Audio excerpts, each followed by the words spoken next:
like to call the Wednesday, August 9th NID board meeting to order. Please rise for the pledge. I pledge allegiance to the flag of the United States of America and to the republic for which it stands, one nation, under God, indivisible, with liberty and justice for all.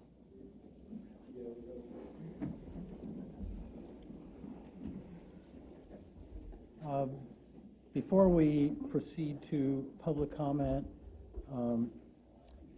our attorney would like to address the issue of what the proper subjects are for consideration in public comment. Yes, thank you. Dustin Cooper, part of the district council team. This is the public's opportunity to speak to items that are within the jurisdiction of Nevada Irrigation District that do not appear on the agenda. In prior meetings, let me back up. We as the district, the board and staff, appreciate the public's comments. It helps inform decision-making. It helps raise issues that may become future agenda items, either at the committee level or the board level. But the key is the topics should directly focus on items of business before Nevada Irrigation District, or potential items of business. So, you know, we all may feel passionate about various things. North Korea and the missile crisis there, that may be incredibly important to some of us, but that's not something that is within the jurisdiction of Nevada Irrigation District. So please, let's be respectful of everyone's time, including other commenters, and focus on matters of business or potential business of the district. Thank you. We'll go now to public comment on items that are not otherwise on the agenda. Remember that you're limited to 3 minutes, and that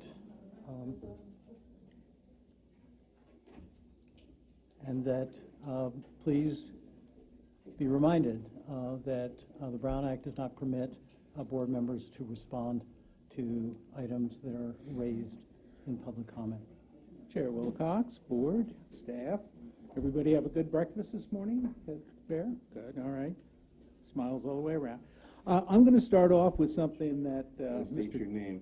Peter Van Zant, Ridge Estates Road, NID customer. Thank you, John. I appreciate it. I'm going to start off with something that probably falls in between what Mr. Cooper just said, and that's the issue that's the language that's in your packet about consent items, consent agenda items. And the second sentence says, should any member of the board, staff, or public wish to discuss any item appearing thereon, the item should be removed from the consent calendar and discussed immediately after the approval of the agenda. So that's part of the operation. So as a member of the public, I'm going to request that item number 4, which has the title 2017 Water Storage Investment Program, be pulled from the consent agenda for regular discussion. We okay? That's fine, and I agree with you. I believe that it should be discussed. All right. And we should take it up immediately after the consent agenda. Oh, good. Well, that was easy enough. Thank you very much. No, so you get no argument from us. I'll be back. Very good. Okay. Good afternoon. My name is Ralph Silberstein. I live at 10505 Bragg Avenue in Grass Valley. I'm here because I have some property in Paradise, and the Paradise Irrigation District services it. And one day I got a call on the phone telling me that my usage had gone over 10 gallons per minute, which is out of norm. Gallons per minute? No, gallons per hour, I'm sorry. Okay. Or maybe it was 100 gallons per hour. I don't remember what it was. So I called up the guy who lives there, and I said, hey, would you check it out? And he goes out and says, I'll be darned. The hose that I had was irrigating. I left the hose on, but it's shut off at the end, and it froze overnight, and it's squirting water all over the place. So anyway, Paradise has this great system for notifying customers when they have a leak or unusual patterns in their water usage. It's called the Aqua Leak Alert System. I brought you a couple of the newsletters. They also have newsletters, and in their newsletters, they regularly talk about ways that people can save money. So in the interest of the water users in that community, they're working really hard to help them save money, how to plant different types of plants and irrigate, and then they notify you when you have a leak. Great idea. I encourage your body to consider this as a way to invest in something that helps the customers and saves water. I'll give these to you. Thank you. Very good. Thanks. I'll pass them on to the operations people. Anyone else?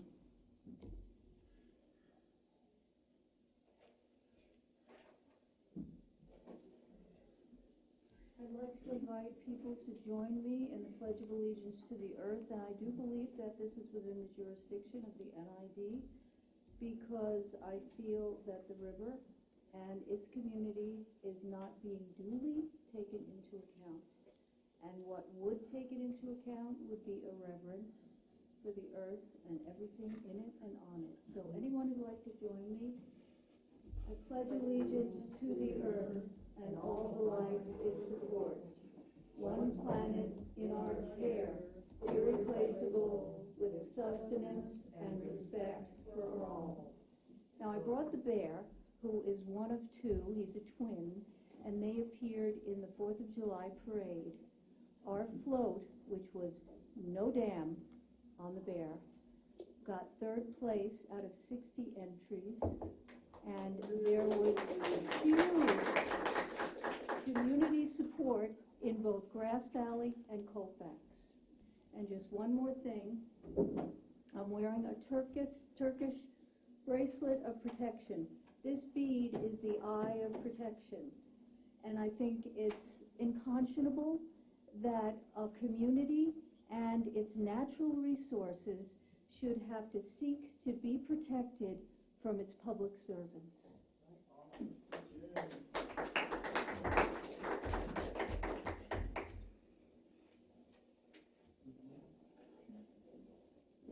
Carmen Mateo, Nevada City, Greene County Council.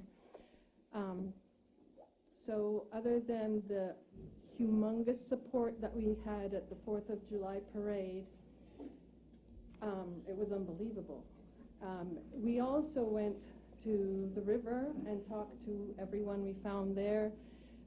Some people do not live in the area that were enjoying the river, and they said that they grew up in the river and they come back here every year. They come from far away. So where is this so-called support that you mentioned for this dam? Because we haven't found anybody that supports the dam.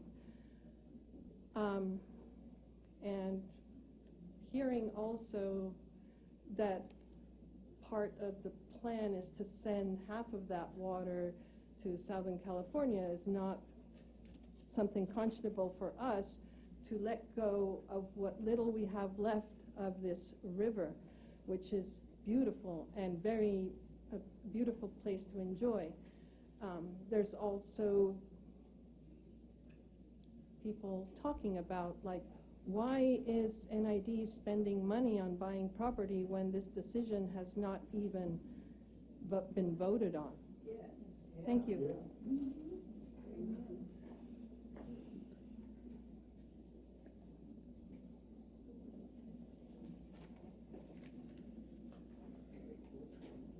I'm Karen Tybel from North Auburn.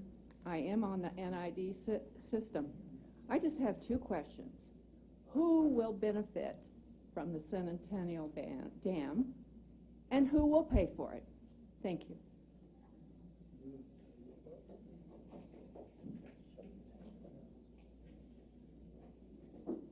I also have a comment about Centennial. I'm a longtime resident. My grandparents, Tracy Timponi, who live on Magnolia Road, approximately a half mile from where the edge of the lake would be proposed. My grandparents bought that property in 1976, and I have lived on it since then. And I now own it. And as As a teen, I spent many, many hours down at that river on horseback. And now I have many questions. I have questions about the impact on our local water wells. I have questions about why this is being provided with no indication that service will be provided to my area of water. And I also have questions about the methane that's going to be off-gassed and produced if this lake is filled. So those are just a few of my concerns.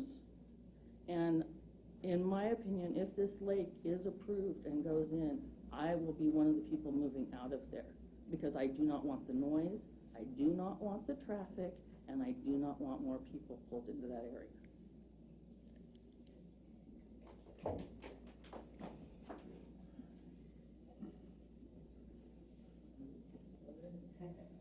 Hi, Otis Wallen. I'm on Milk Ranch in Placer County. And this is on a subject different than number 4. And this is relative to raising Rollins. And it was interesting. I mean, John and I talked about this, I think, 15 years ago. We were talking about the raising of Fordyce and raising of other upstream reservoirs. And at that point, John said, this is a great idea. It's been studied. Are you talking about me? Yes. No, you don't talk about me, and that's not true. It was my recollection that we had a conversation. I and don't that recall that. That it was a good idea and it was viable. And I recall a conversation that we had 3 years ago where I talked about Parker Reservoir now and what was the implication there. And I recall our conversation that said, well, Parker and Rollins are both viable and we'll probably do them both. Beginning about 6 months ago, Rem began talking about the raising of Rollins as being impossible because it would have to be torn down in order to be raised and rebuilt and raised. And so I'm assuming that all of these are based on some kind of a preliminary engineering assessment of some kind. These are opinions on structures, and so I'm going to make an information request for the backup information for either the raising of Rollins as it's been looked at since it was built in the 60s, and also what information we have that's of genuine engineering assessment on the unlikelihood of a successful raise at Rollins, since both have been spoken about in public. So I intend to make that public information request. I'd let you know by the end of the week you'll be receiving that. We are attempting, of course, to help NID have a robust portfolio of alternatives so that you can make a responsible judgment and a responsible choice at some point. Thank you. Thank you. Good afternoon, Board. Ricky Heck, Grass Valley. Thank you, first of all, for removing that item from the consent agenda to the regular agenda, and that's what my comments are about, which is why I'm here. You know, in this time where we have had so many discussions of transparency, it's taken the front seat in the dialogue between the public and NID. I was really puzzled and really disappointed to see that this item, Water Storage Investment Plan, which was really about money for Centennial, was put and hidden on the consent agenda. I don't know how that happened. I don't know why that happened, but I believe it is a break in the public faith, a breach of your duty to be transparent, and simply stated, just a downright sneaky way to do business, actually. The constituents, the taxpayers, and the ratepayers have systematically asked for more transparency. And transparency is more than just a video of your board meetings and an audio recording. It also goes to what is being done behind the curtains.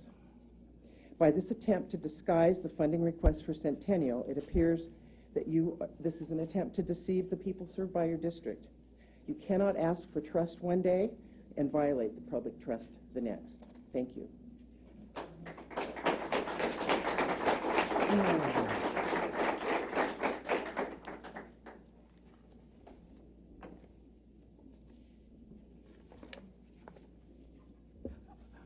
Is there somebody else coming up? Close it, don't ask. Okay, you're too slow, Bob. Sorry. Oh, come on. He's got a cane. He's got a cane. I'll be nice to him. I'm Bob Center. I live in Grass Valley. I'm sorry I'm slow, but I have an extra leg, so it takes a little more time. And I would like to speak to item 4, which is the. Well, it's going to be on the agenda. Why don't you wait? That was my first question. Was since it's been moved from the consent agenda to the agenda. Then there'll be public comment on that item. Okay, I can wait. Sorry. That's all right. I mean, that's the proper order. That's right. I understand, but to follow Ricky, Ricky should have waited too. To follow what she said about transparency, you know, for a while you were what I would consider to be opaque, and then you moved to some transparency with the progress you've made on video, but some items are neither opaque nor transparent. Some have just simply disappeared, like this one. Thank you.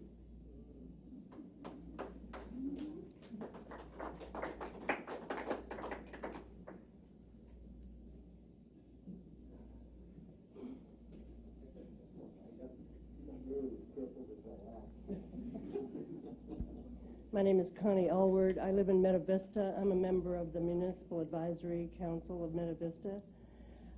I just have a question. Is there any other place in the state that has 3 reservoirs in 15 miles, river miles? Is anybody prepared to answer? We can't answer you. Any guesses? Oh, okay. Thanks. So that's the question. Okay. Anyone else? Okay. I'll close public comment now. Let's move on to the consent agenda. Please. Motion to approve the consent agenda, absent item 4. Second? Roll call, please. Division 1, Aye. Division 2, Aye. Division 3, Aye. Division 4, Aye. Division 5. Aye. Okay, we'll move on to item number 4 that was pulled from the consent agenda, Water Storage Investment Program. Adopt Resolution 2017-24. Do you want to present this, Ram? I guess so. Board, this is item number 4. The resolution before you, Resolution 2017-24, is a request by CWC to be a portion of the application package itself. The package, CWC is the California Water Commission. So it's required as part of the package. The package is currently being developed. It's not in existence. So the resolution is a requirement by CWC. We brought it to the board as a singular item because it is a piece of a much larger package that will end up at the California Water Commission but has yet to be generated. So this was why it was here. Okay. Are there any board comments on this? No, does the public have copies of the content of the item? Do you have copies, Bob? Here. I'll share it with you, and then you can share it with others. It's very comprehensive. It's totally transparent. I do have a question. Nancy. What's the larger package? Can you describe that for us, please? So the larger package that's currently being developed is, it actually sets up what items are of public benefit that the project will have. That all gets submitted to the California Water Commission for their review, and then they return it to us, and then there's a series of negotiations around any money that comes out of Prop 1 through the California Water Commission. They need to grade that, and so what's happening inside that package currently is they're enumerating value of certain items, meaning certain recreation trails, a limited amount of fish and aquatic habitat so it's stuff like that. So we're trying to use work that's being done with the Contra Costa Water District, with the sites JPA and others that are going to provide packages to Prop 1 so that our enumeration of the value of those assets is on par. But again, this resolution is a requirement of CWC, so it's not Could you describe what financial benefit NID might derive from this? Financial benefit, meaning? How many dollars? And for what? 25% matching funds through the state? Yes. All right. So Prop 1, Chapter 8 fund, Chapter 8 money is roughly $2.7 billion. Within that, there are a series of controls around that money, in that any money that comes out of Prop 1 cannot go to anything that the project has some other source of money. So it has to be something that the public of California gets benefit from. So fisheries, water, increased habitat, trails, that kind of stuff. So NID has an opportunity to provide definitely recreation. That's something that we're looking at. There will be additional water for the 13 miles of riverine system between Combi and Camp Far West. There will be improved habitat below Camp Far West, or the opportunity for improved habitat below Camp Far West. So there's a very limited group of benefits that the state of California will generate from this facility. Yes, and I think those benefits are. You don't have the floor. So right now, I can say that all of the projects, sites, Temperance, Contra Costas, Los Vaqueros, Centennial, Subtropic, all those projects are struggling at this point to define and to enumerate statewide benefit. So we're developing that now. And so as part of the package that's due, this resolution is supposed to be a part of that packet as requested by California Water Commission.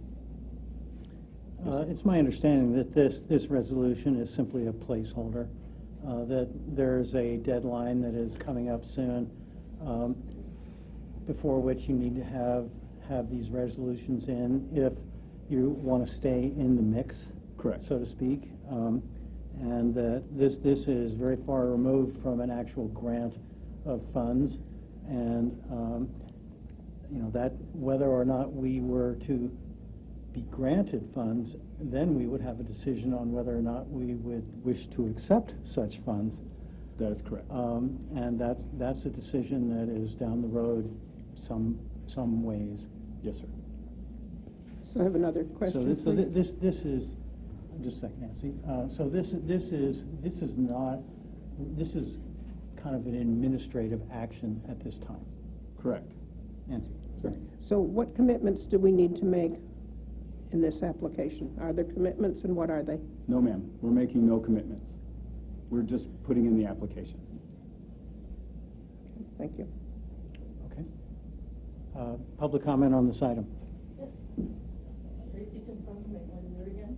Please step to the microphone when I'll say that again so that Tracy Timponi, Magnolia Road. I've seen some of the comments and some of the questions about endangered species, protected wildlife, and such that are in this section of Canyon. And as I said, I'm very familiar with this section of Canyon. I think that it's highly debatable that the offsets of increased recreation, which is already available in the area. I mean, we've got, Lake Rollins, and then in my immediate area, there's Combi Lake, there's Lake of the Pines, and then there's Camp Far West, all within a reasonable driving distance. And you're not looking at the impacts of the noise, the traffic, also blocking my secondary and tertiary access to fire escape. So there's many, many issues here that I feel are not being addressed.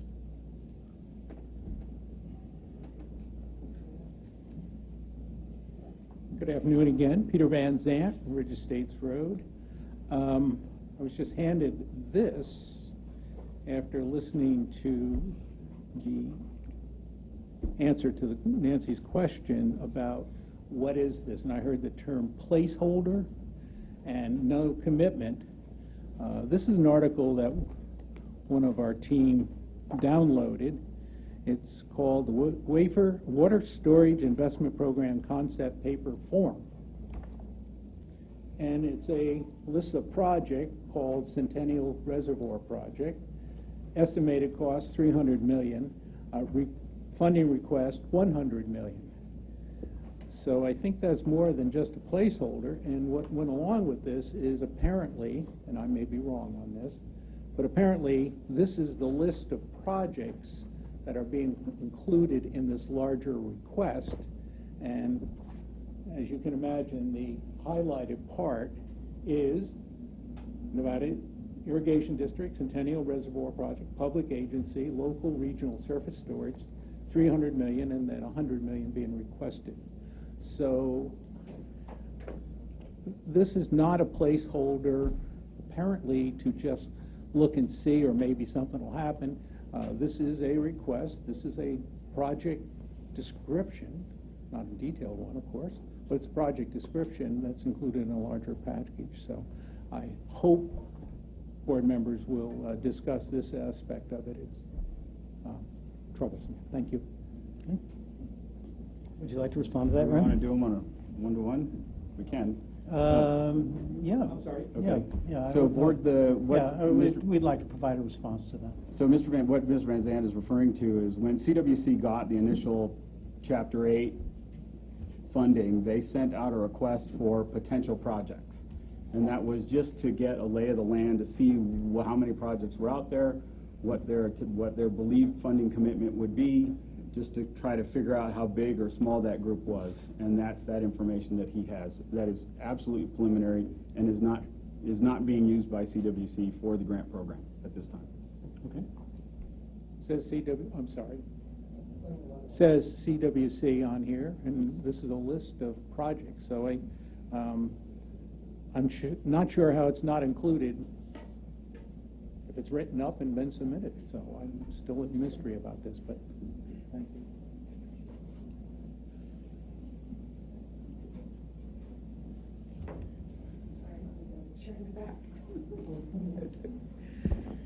Hi, everyone. My name's Tracy Sheehan. I'm with the Foothills Water Network. I'm here, actually, I have a letter to read, and I'm going to submit it in the record. I have a copy for each of the board members.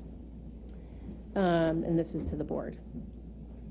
The Foothills Water Network respectfully offers the following comments and questions regarding the subject meeting and resolution authorizing the submission of a Prop 1 funding application to the California Water Commission for the Centennial Reservoir Project. Specifically, the network urges a no vote from the board on this resolution. The network is concerned that the proposed resolution and application is not consistent with the purposes stated for the Centennial Dam project by NID.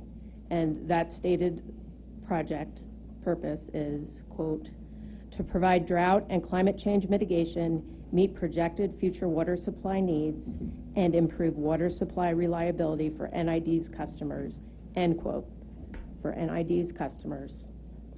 A successful application to the California Water Commission encumbers NID with numerous requirements, including supplying water outside the county of origin in contradiction to the project's statement of purpose, and that statement I just read.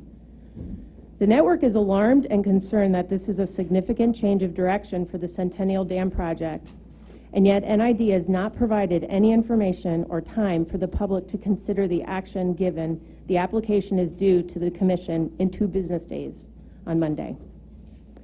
This is another unfortunate example of the district taking actions important to the community without adequate public engagement and participation. Rather than transparency, here we have an action that is all but invisible to the public, put on a consent agenda during a special meeting rescheduled several times, and then with no copy of the application or any supporting detail or staff report, although I did see a staff report passed back here. Oh, but it wasn't beforehand. Okay, and adding to the network's concern is this recent discovery that NID helped fund a system integration study by the Association of California Water Agencies, otherwise known as ACWA, to show how project water will be used in other parts of the state. With the board's affirmative vote, you are deciding and approving that much of the project water will be used outside our community, contradicting NID stated purposes for Centennial Dam. The network recognizes the value of upland watersheds contributing to new requirements for the health of the Bay Delta system. However, it is critical that these contributions be agreed to and accomplished in the context of a carefully articulated plan. The network believes it's premature and out of step for NID to make these commitments outside of such a process. A successful Prop 1 CWC application significantly jeopardizes county of origin status for much of the project's water. Ultimately, CWC funds encumber the use of the water for benefits to the Bay Delta system and other regions of the state, much of which is permanently unrecoverable. The network's review and understanding of the CWC application requirements suggests that the project must be proposed to the Commission in direct contradiction to the local community benefits the district has been promoting so far. As a result, a few questions arise. How has NID management informed the board and public of the implications of a successful application? To what does the application obligate NID and its ratepayers, taxpayers, and customers? What does the application say? How much money does the application request from the CWC? How much water is NID committing to the Delta and otherwise out of district? Does NID have a qualified consultant working on the application? And if so, who are they and when were they hired? What are the financial implications of the application of submitting and following up on the application? Why is the funding application action being revealed to the board and public now when the application deadline has been known for many months? Given the two significant revelations of NID's new plans, and that's the Aqua study and this application that's going in on Monday, the board's affirmative vote raises the question of the whole and true purpose for Centennial Dam water.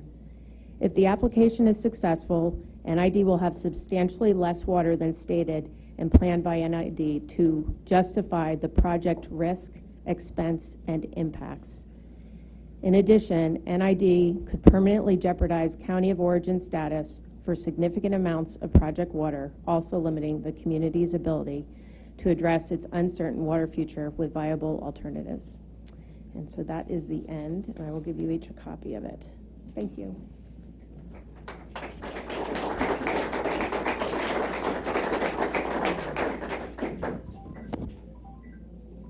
Care to make any comments, Rob? I guess we can, just one at this point. I can tell you that the application currently has no commitment of water. There you go. Okay. Well, it's an interesting discussion and excellent points, but you got to step out to the bigger picture. This spring, and I'm going to ask for substantiation and or correction on what I say, the state was talking about 75% natural flows being mandated to the creeks. Chip's kind of shaking his head here.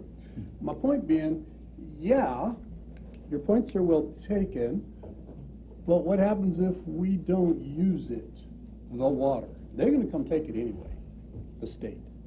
By using it, it's an old-fashioned use it or lose it. By developing your resource, you actually then have a better claim to it. And I'm not sure where the 75% natural flow thing is at this time, but there's an element that, right, it's not germane to, I mean, it ties in from the bigger picture. And yeah, we're trying to be, as politicians, trying to find the money. That's really what we're here for, policies, but the money. So it's, yeah, but yeah, it's also bigger and there's a more sophisticated way to look at it in that. So does anybody want to talk about the 75%? And well, is 75%? Is that what Yeah, it is? it's all speculative. Yeah, Right, but now, the state was talking up about to- doing this and implementing it and telling us, yeah, and it's 75%. Well, wait a minute, so you better get it off in a reservoir so we can say, oh, no, this is now ours. Is a philosophy, right, wrong, or indifferent. It's not just passive. Okay. So, And the Aqua study was merely to show how the Centennial Reservoir could operate in conjunction with Folsom sites and Orville in the event that there was a problem with the fisheries either on the American River or within the Sacramento River. up here So- in Northern California, yes, to Absolutely. the Delta. And it was just a study to show how that reservoir could interact. But through the course of that study, it becomes very clear rapidly that Centennial can do a little bit to support if there's an emergency in Folsom. It can do a little bit to support if there's emergency with Orville or Shasta in terms of protecting species in that lower half of the Sacramento River. But in terms of operating with or insulating the delta or any of that stuff, Centennial has very little use. So it really is only a regional operated reservoir. And we, if you look at number 5, again, bigger picture of all these things, we're trying to be participating with the state. We do belong in the state, we're part of everything. If we can regenerate the groundwaters at the tail race at the end of our run, Camp Far West, the state isn't just going to give you the money if it doesn't have some, it's a little give and take on that. So trying to get the money, that's another place where we can show benefit. Doesn't mean more than 10,000 acres. Again, back to the non-quantification this time. Lion's share of it, no, right here and for Placer County is really where most of the water goes. But that's another, number 5 is another place where we're talking about, help us build this thing and we can help out there by regenerating the ground table. Not down in San Joaquin, but just here locally. Because the waters naturally run to the delta anyway. So it's all that. Good questions. But philosophically, there's more to it than just the simple black and white. Yeah. Thank you for the letter, Tracy. I got to call on Mr. Center. Well, he's still vertical. I'm Bob Center. I live south of Grass Valley in Nevada County, and I want to follow along with what Mr. Miller said. I'd like to kind of back to a higher level and talk about just exactly what this Proposition 1 involvement with Centennial, just to elaborate on that a little bit. First of all, there's a competition for the prop money. I followed it quite closely. I would say that Nevada Irrigation District is unlikely to get very much of the money. I don't think that of course I don't know a lot about your application because it's not transparent, it's actually invisible. So, but I don't think that you really stand a great chance of getting the money. Secondly, if you do, I think there's a big concern that the amount of water that will be committed by the state to other purposes rather than yours and our purposes may well exceed the value of the money you get. Now, and I have a third point now that I listen to this discussion here. Actually, I think that this meeting is an excellent kickoff for considering this whole business from the start. Because I thought I had some idea of what was going on before I got here, but listening to this discussion, my suspicion is that you, the board, and you, the general manager, are substantially confused about where you're going with this and what its implications are. I worked very closely with the modelers that you have, I think, engaged to evaluate the hydrology and the operation of Centennial with HDR.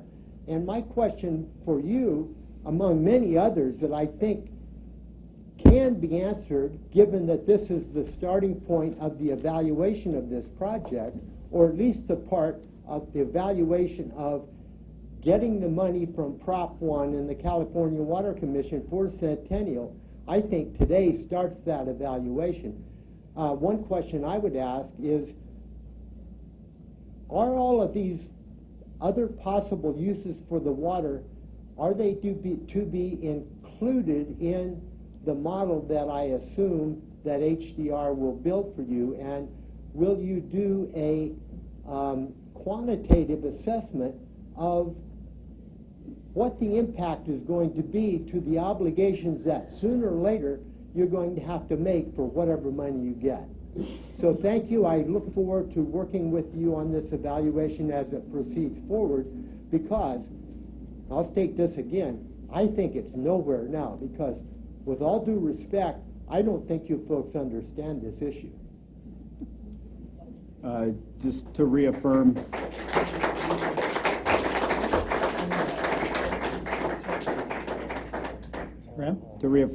currently the district is not committing any water as part of its Prop 1 grant application. Right, and my hunch is that HDR would incorporate all of these into the model. They would have to. They would have to.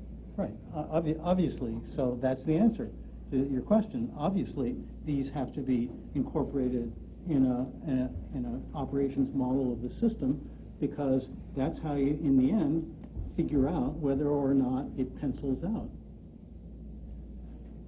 Well, it may be But that's enough. But you understand what I'm saying? Not really. No? Oh, okay. Okay. I'll say it I'll just say it one more time. I'll say it one more time quickly. The questions that you asked, are any potential obligations that might arise out of this, would they be included in the model, so you can evaluate whether or not the project works with these conditions? And that's a valid question, and that would obviously have to be evaluated. Correct. So the answer is yes. Bob. Chairman Wilcox, members of the board, staff, members of the public, my name is Bob Gore, 14676 Highland Drive in Grass Valley. I just received the staff report from Mr. Drew, thank you.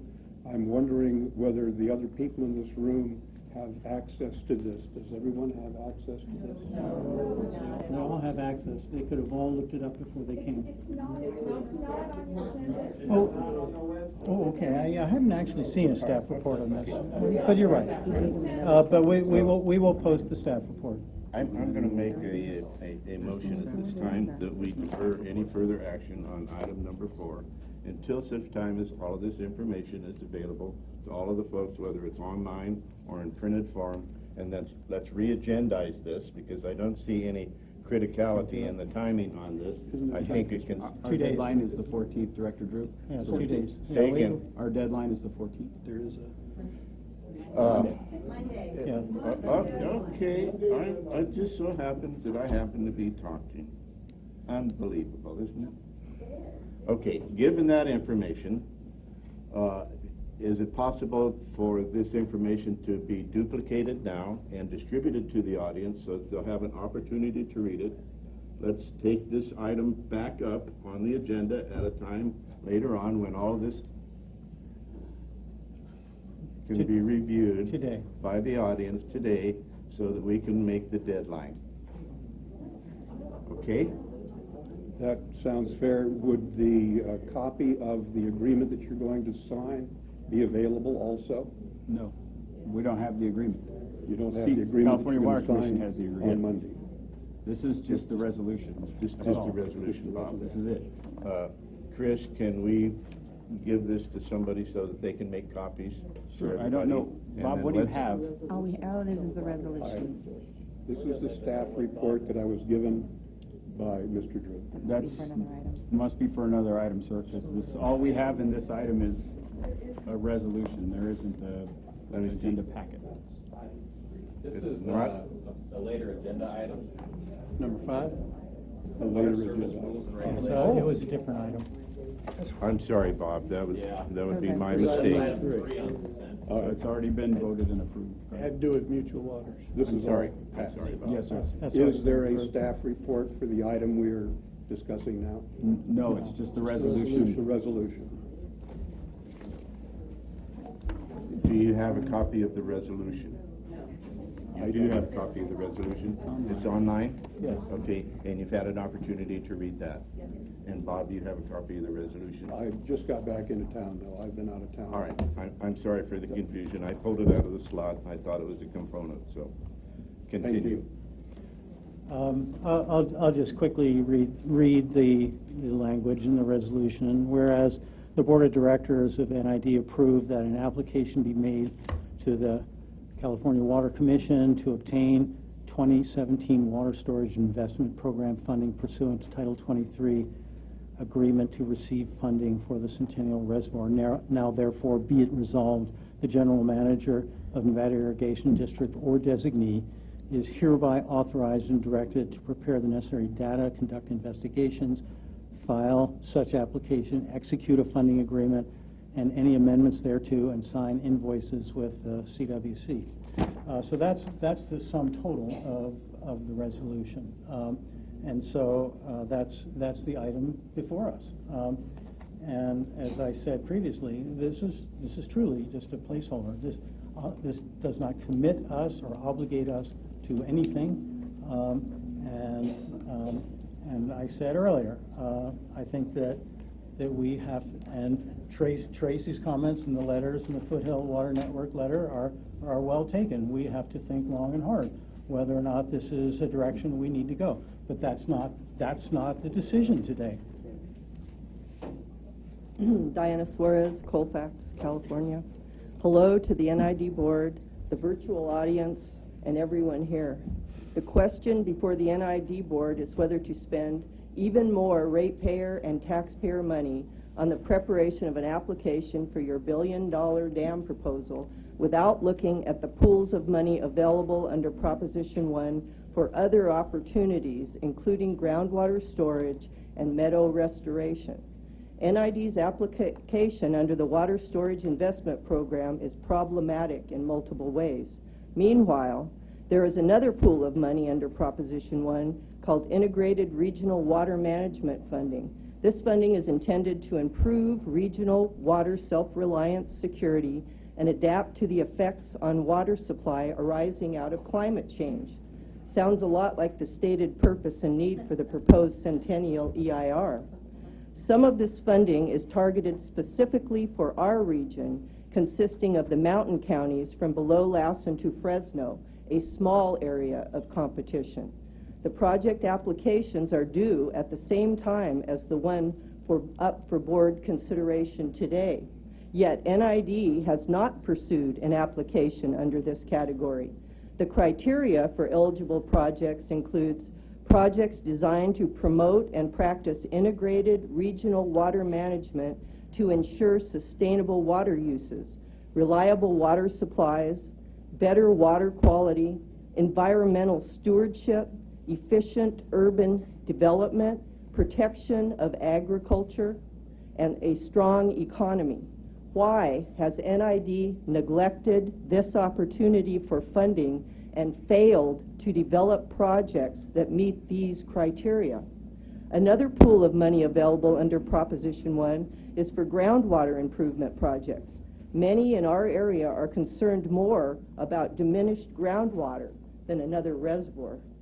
Yet NID did not pursue any funding or analysis to investigate this local concern.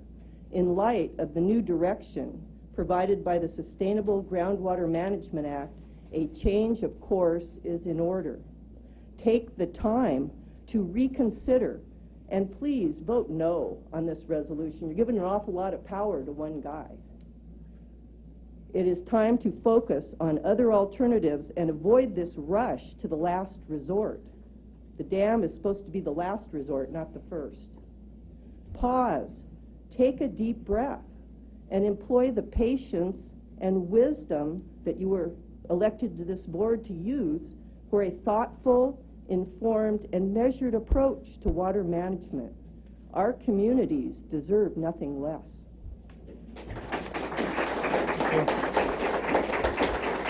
I'm happy to answer. You want to say something? Sure. So it's simply untrue that NID hasn't pursued Prop 1 funding for restoration of watersheds. NID has received grants for activities in the English Meadow, which we're currently conducting with Balloonist Corp.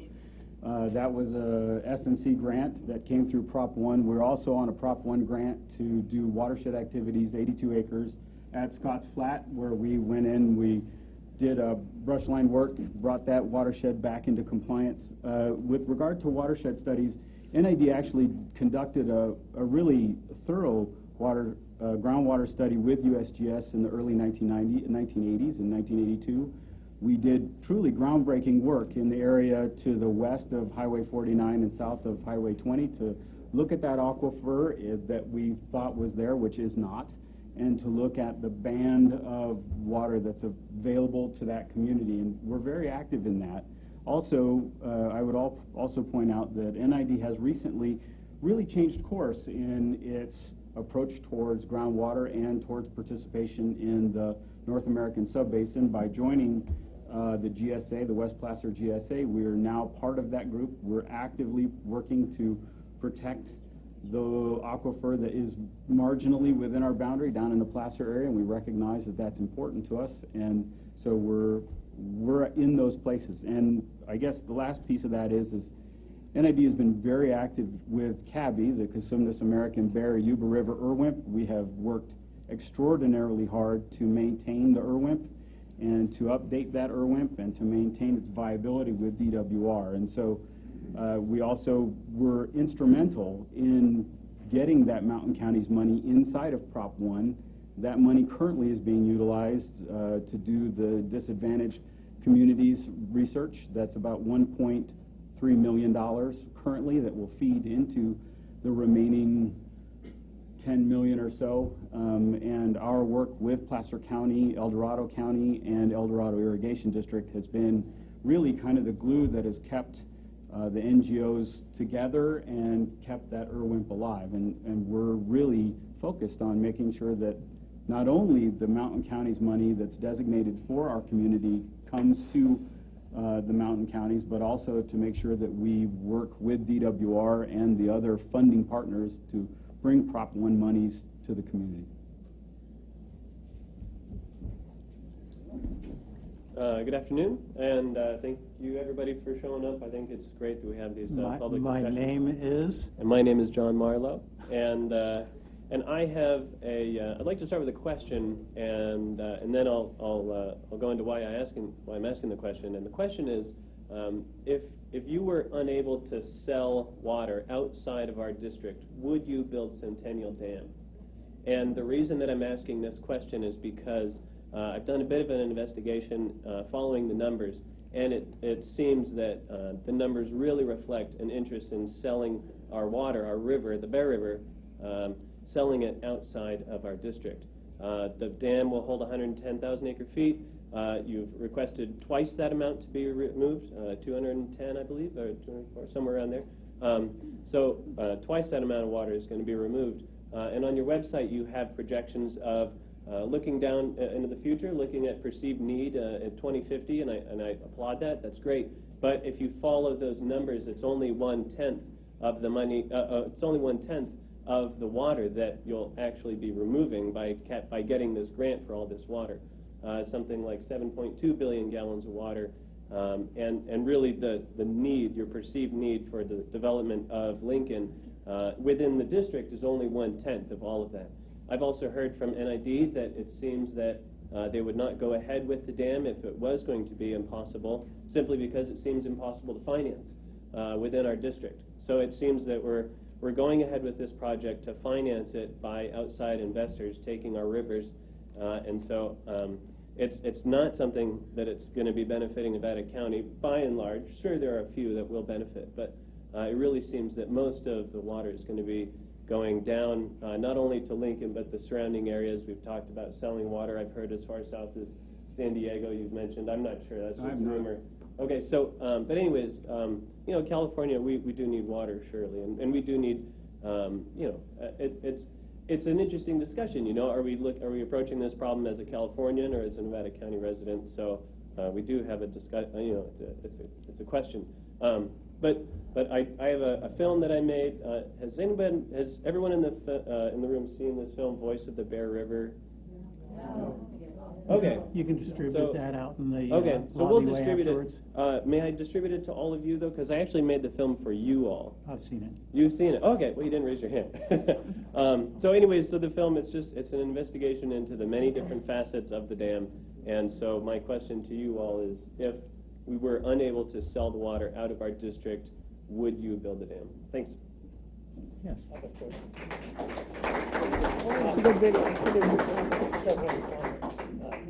Hmm? I just have one comment. Okay, well. Yeah, I just have a comment, just a simple one. You mentioned down in Lincoln. I think you should be aware that that's Placer County, and it is part of NID. I understand that, sir. And that's where the majority of the water from the Bear River goes now. It goes to, we pump it up to Lake of the Pines for treated water. The Combi Phase 1 takes it a little bit out to Garden Bar and out there for agricultural. Yeah. But the majority of these waters are Yeah. to Placer County. So when you say sell, yeah, we sell water, but it's our district. Yeah. It also will No, it's not. Excuse me. It also will offload the waters that are diverted from the Yuba up top. Because if we're catching the rainwater down here, we do take water from the Yuba at this time. We have for many, many years. It'll decrease the draw because now we have it here. We don't need to take it as much. So that's where it gets back to Nevada County. So your premise of we're not using Nevada County, yeah, no, the water of the Bear River, it's gravity and geography. But yeah, North Auburn, ladies from North Auburn and all that, all the way down to where Will lives is the district. And so, yeah, that's where we primarily are going to utilize the water. Yeah. Well, you said it open-ended like we're selling it to San Diego. We're not selling it to San Diego. Lincoln is part of Placer. And it is part of. Okay, let's not have this discussion. Can we answer the question though? I was trying to. No, it wasn't a question. If we were unable to sell the water out of our district, understanding that includes Placer Okay, and so you Nevada qualify County. by out of the district. Yeah. I think, would we still build it? And I think the answer to that is yes. Would it be financially possible? Yes. Oh, yes. Yes. Yes. Okay, now you can sit down. Yes, and there's a. You have your answers. CBS, I'm going to quote. To sit down. He was asked, okay, all right. Right, John, I'm engaging him. Thank you. There was just a, kind of, everybody's getting fired up here. There was something on CBS News the other night that was very interesting. It's just coming out about the solar and the changing of the peak and all that and the need for the hydro. So again,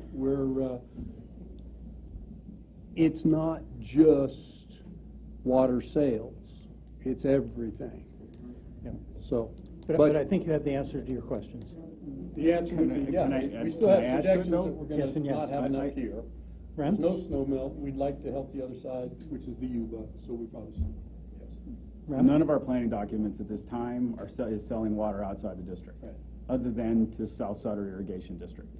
That's the only place that it. Who already who has already a has claim with us all these years. Right, so. But as we're looking to further develop Lincoln, We're not. We're not looking to NID develop, doesn't we create are that held plan. to serve. We're a public agent, we're held to serve. We can have that discussion What? offline if you'd like. Thank you. Yeah, it goes to Lincoln. Mr. Van Zandt. Still Peter Van Zandt, still at Ridge Estates Road, and still an NID customer. This is a little crazy making. I was on vacation, so I didn't have a chance to catch up, but this is a pretty skimpy packet for a very important step you're about to take. I did get a chance to look at the requirements for going down the road in this application, which, by the way, you're being asked to launch. This is not taking a peek at the whole card to see if it's an ace or a 2. This is an application. And one of the requirements for this water, which goes with this application, is that it has to benefit the delta. Those are the words. I did read them. It has to benefit the delta. Now, I don't think that means you're going to send them flowers. I mean, you got to be serious about this. And now we're in the discussion of what the Foothill Water Network articulated earlier, your stated purposes for Centennial Dam. Now we're talking about benefiting the delta if you go down this path. And then we have the Aqua study that just came out that NID helped fund, which is also a system to get more water down south, San Diego, Delta, wherever. It would leave Nevada County. So I think seriously, to get back on track with the project and get back on track with the public, is you need to look at what you are really doing. If there is excess water in your request, and that means it's not going to be used in the county, that means someone may come for it. But if what you said all along was we're going to use it in the county, that's county of origin, it's still our water, and we'll be paying for our water. We won't be paying to somebody else. So, thank you. District. It's multi-county. I mean, that's technically. I'm not going to argue. Is the district. Yeah. I'm very familiar with the issues, Peter. I didn't ask you guys to sit down. I've been to this rodeo before. I know. Do you believe in global warming, Peter? Do you think? That's beside the point. I would ask Mr. Cooper if that's on the agenda. I'm asking you. Okay, stop. I think Peter's finished. Anyone Peter's else? finished. So I have an answer a little bit. Yes. So again, Ren, Nicole, before you continue, Ren. Let me reiterate that no water is being transacted as part of this package. I think the other part is that Mr. Van Zandt has truncated the language. It says the Delta or its tributaries, and we have plenty of tributaries. Got it. Nicole. Nicole Ragland, Grass Valley. Hello. Nice to see you all in the afternoon. I got to sleep in a bit. A reoccurring issue that I have when the board discusses the dam and recreational areas and preserving the environment is that they're two separate things. And REM is quoted on the website as saying the Centennial Reservoir can achieve co-equal goals. We can meet the water needs of the community, and we can enhance the area's environmental and recreational needs. They should not be two separate things. The environment is our recreational need. And when you apply for this money, which is its intended use, is not to destroy the environment, but to build it up, I would say the state would be greatly at fault to give you any money. And my last point is, REM is also quoted in talking about the film and saying that it lacked factual, if this is just a loose quote because I don't have it in front of me, but it wasn't based on fact. So if REM has not yet seen the film, I suggest he grab a card before he leaves. Thank you.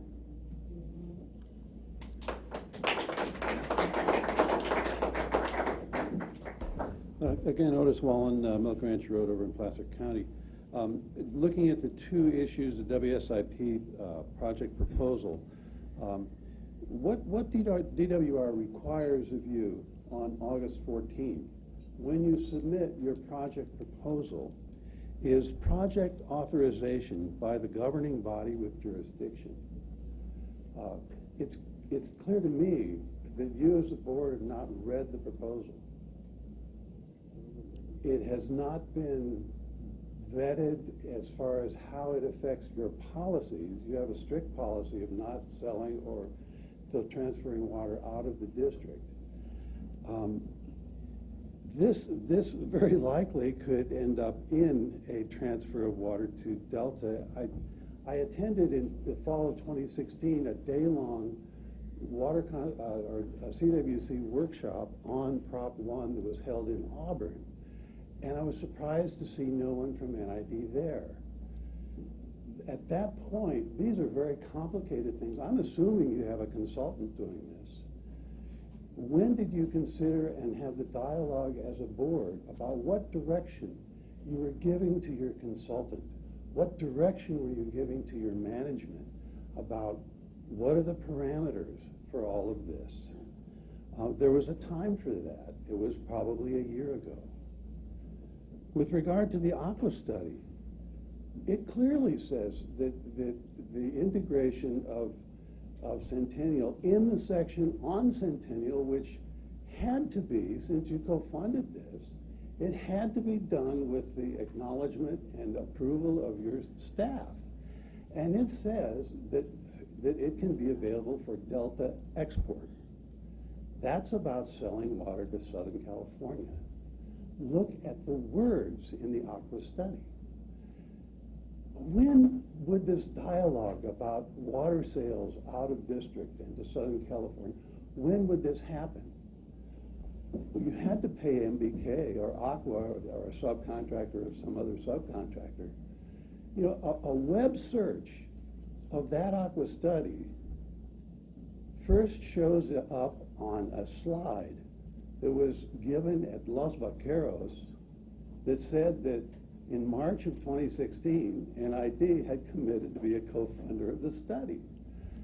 That's almost a year and a half ago for a study which implies that you are joining the water network all and integrating with the Central Valley Project and with the State Water Project. And here we are 5 days before this proposal, and none of this has been discussed. None of this has been a dialogue between board and management.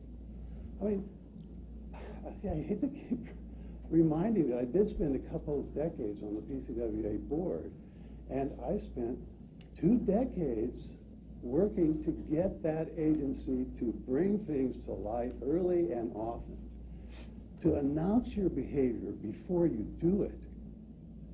And I'm seeing today a shocking level of management not providing policy decisions and dialogue to the board, and board not demanding policy dialogue and guidance to the staff. So what's the remedy as of today? So you have an opportunity to post on your website in 5 days your application. We didn't get the little memo for today's agenda item, but we should be able to get the 290 or 600 megabytes of data in 5 days. If we don't get it on your website, within 30 days it has to be posted on CWC's website. But why would you make a community hungry for information wait? Start demonstrating your transparency. It's not about videotaping meetings. It's about being straightforward about where you're headed and what's going on. So post that on the NID website early next week. Let us read it.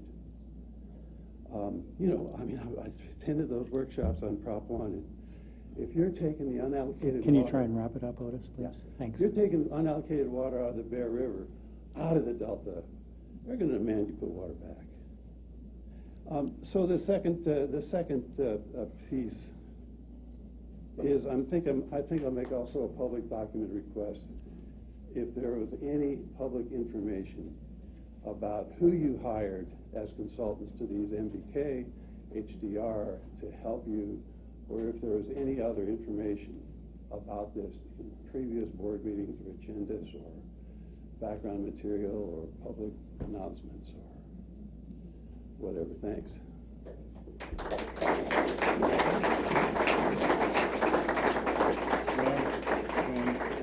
Is it possible to file for an extension Probably not. No. on this matter? Not that I'm aware of, no. Good afternoon, board and esteemed staff. I'm Bruce Herring. I have been a property owner and NID customer since 1990. I'd like to begin by reading directly from the Layperson's Guide to the WSIP program. From the preamble, of course, funding provides up to $2.7 billion for storage projects that improve the operation of the state water system, are cost-effective, and provide a net improvement in ecosystem conditions.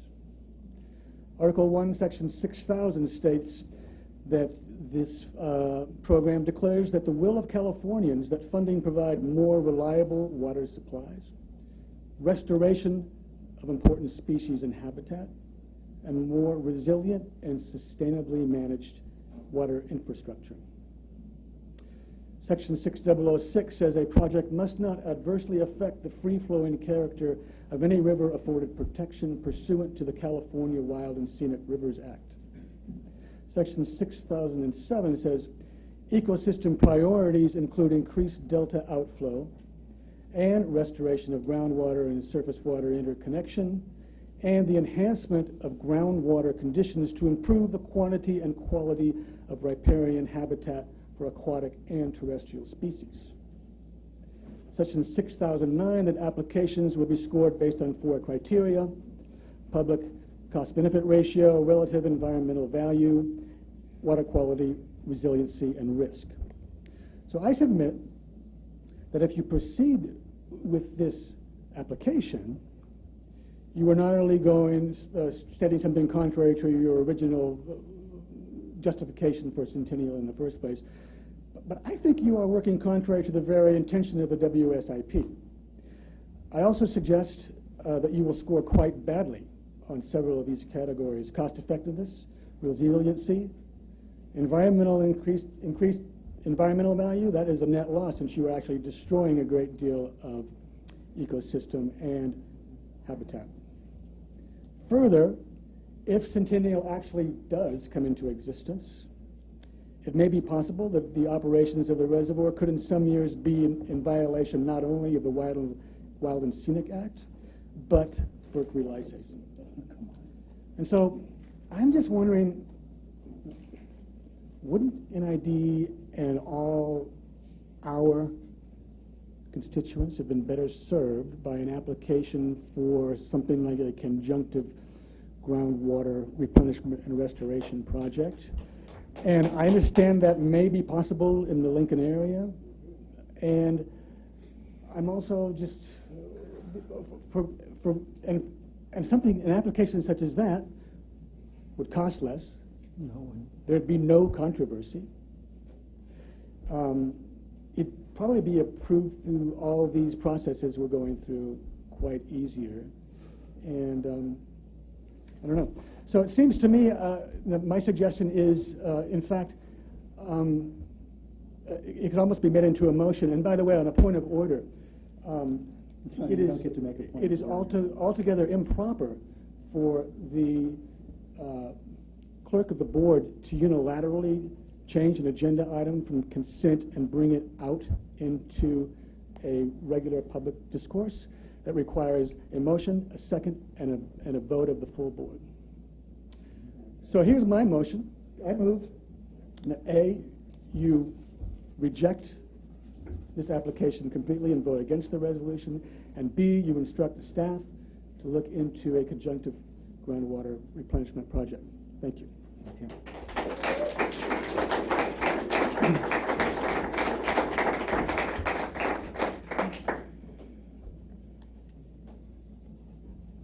As Rem had stated, we are doing the groundwater regeneration. That's item number 5. We can do multitaskable things. Pamela Osgood, Grass Valley, NID customer. I really don't understand. I'm an intelligent person, first of all, but I really don't understand why, in the months I've been coming to your meetings, that you were always talking about water for this district. And if in fact you didn't know about the request of the Delta being part of it, then you were ill-informed. If you did, then I'm afraid that you were lying to us. And I really, that makes me very sad.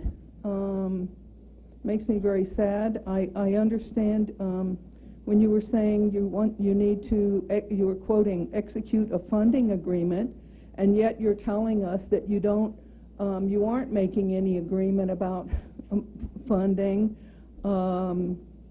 It's really weird to me, and I prefer not to think of you as liars, but that appears to be the situation.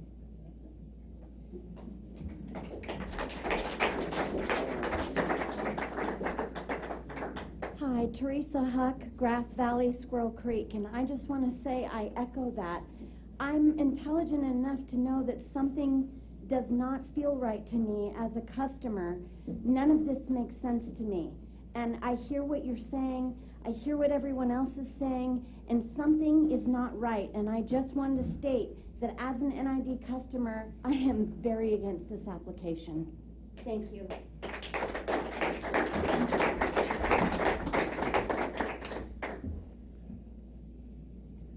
Good afternoon, members of the board. My name is Kurt Lorenz. I'm a former Nevada County Planning Commissioner and was chair of the commission for 2 years, which means that I have intense sympathy with what you're doing. I'm glad that I don't have to dig through those piles of paper anymore, and I know that your job is not easy, and I appreciate that you take it on. My caution to you listening to today's discussion is that there may be a risk that the board is in danger of making a Faustian bargain here. That the possibility that by either knowingly or accidentally surrendering part of your 1927 water rights, you can get a pile of money to build your latest shiny new thing. And my guess is that years from now, we'll assume that that might be an accident, and that as we proceed through this process, it's going to become clear that this kind of application to CWC is a mistake. And I don't know that, but the caution is being raised, and 10 years from now, I don't think you want to be known as the board that gave away 20% or 30% or whatever of the 1927 water rights of Nevada Irrigation District. And I caution you to look at what's happening very carefully, because something doesn't smell right here. Thank you.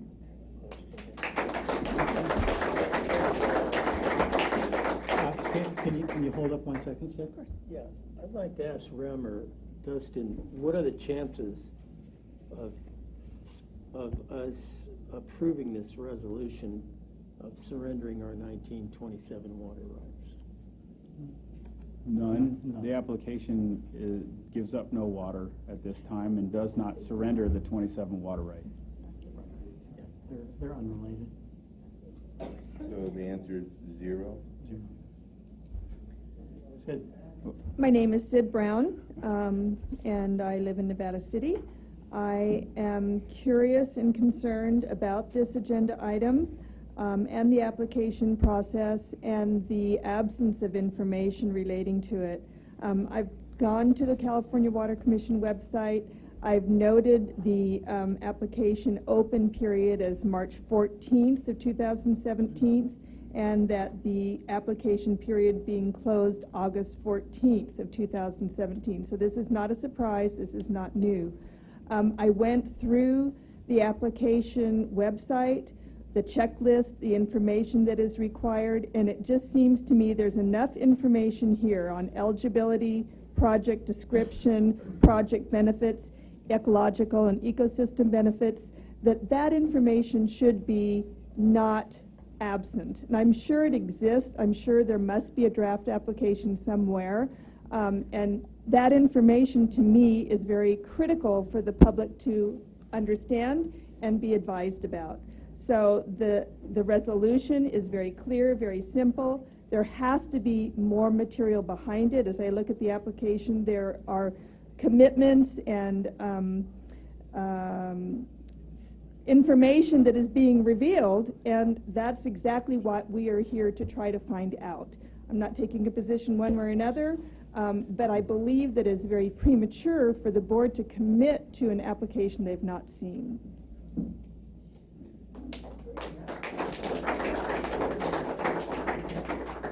Okay. One more.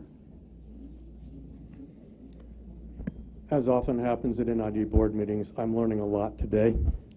I've heard Rem say several times that this application does not commit us to giving water away outside the district at this time, at this time, at this time. Okay. What I'm hearing... At all. At all. At all. It does not have a Right. water type. The application does So not. he did not say that. Okay. I did say at this time, because I don't, right now they're building the application. Okay, so a question. Under Prop 1, Chapter 8, my understanding is that if we were in the future to accept monies provided by Prop 1, we would be obligated to make some water available outside the district. Is that a correct belief? No, it is not. I would say it's likely that we would be required to make some sort of delta commitment. No. And maybe, No. and that delta commitment could actually be in the tributaries. Right, so the Prop 8 money, or Chapter 8 money, can go for the delta benefit or for tributary benefit. NID has a number of tributaries that are tributaries to the delta: Rock Creek, Auburn Ravine, Bear River, Deer Creek, Yuba, South Yuba, Canyon Creek. All of those are considered tributaries to the delta. Any environmental benefit as a result of the project, essentially to the 13 miles of the Bear River, to Auburn Ravine, to Coon Creek, to Rock Creek, to any of the ravines, all of that is quantifiable benefit. This is not a big application, everybody. This is because we're not attaching water to it, to the application, the benefits are very small. And so any funding that comes out of this application will be de minimis in terms of the greater scope of all, meaning between, and I'm totally spitballing, but it's going to be in the $10 to $20 million. It's not a lot because we're not attaching water to it. Okay, it would be. I think it's important to understand that staff does not, as a practice, bring the applications to the board for our Prop 1 grants, for any of those grants, until we're at the point where the grant is solidified, the description is complete, and we're ready to engage in that grant. Then the board decides whether or not it wants that grant. It is entirely the board's discretion as we approach the CWC Prop 1 grant to decide whether it wants to be in that grant or not. Okay, I think it would be a problem for the board and the district to not at least put itself in a position where it can apply for those monies. If we're not in that room with CWC and the other projects, then that funding opportunity is lost to us. Okay, we have to be there, right? We have to be in that room because those descriptions they modify, and I agree. NID will not score very highly on certain categories of the fork. We just won't because, and the board has been very clear, both now and in the past, that our water is our water and it stays local, and that's why this funding application will not commit water to the delta, and it commits only the water in the district. So it is to the Bear River, it's to our tributaries. So and along the line of those tributaries, I trust most people in the room realize we have taken the numbers again, somebody be specific, but from 10 salmon in Auburn Ravine to like 60 because we've been increasing water flows for environmental support and taking out impediments along that. So when we're talking about these tributaries, I mean, there's this video that the group shows us all these fish. It's like, it's cool. There were never any fish in the Bear River. I mean, the salmon up to Auburn Ravine. So I mean, isn't that better than not doing that? That's where you do give some of the water. I don't know. It's all these multiple things at the same time that in isolation, yeah, you talk about them, but what about? Boom, and then what about? And that's what we try to do as a board.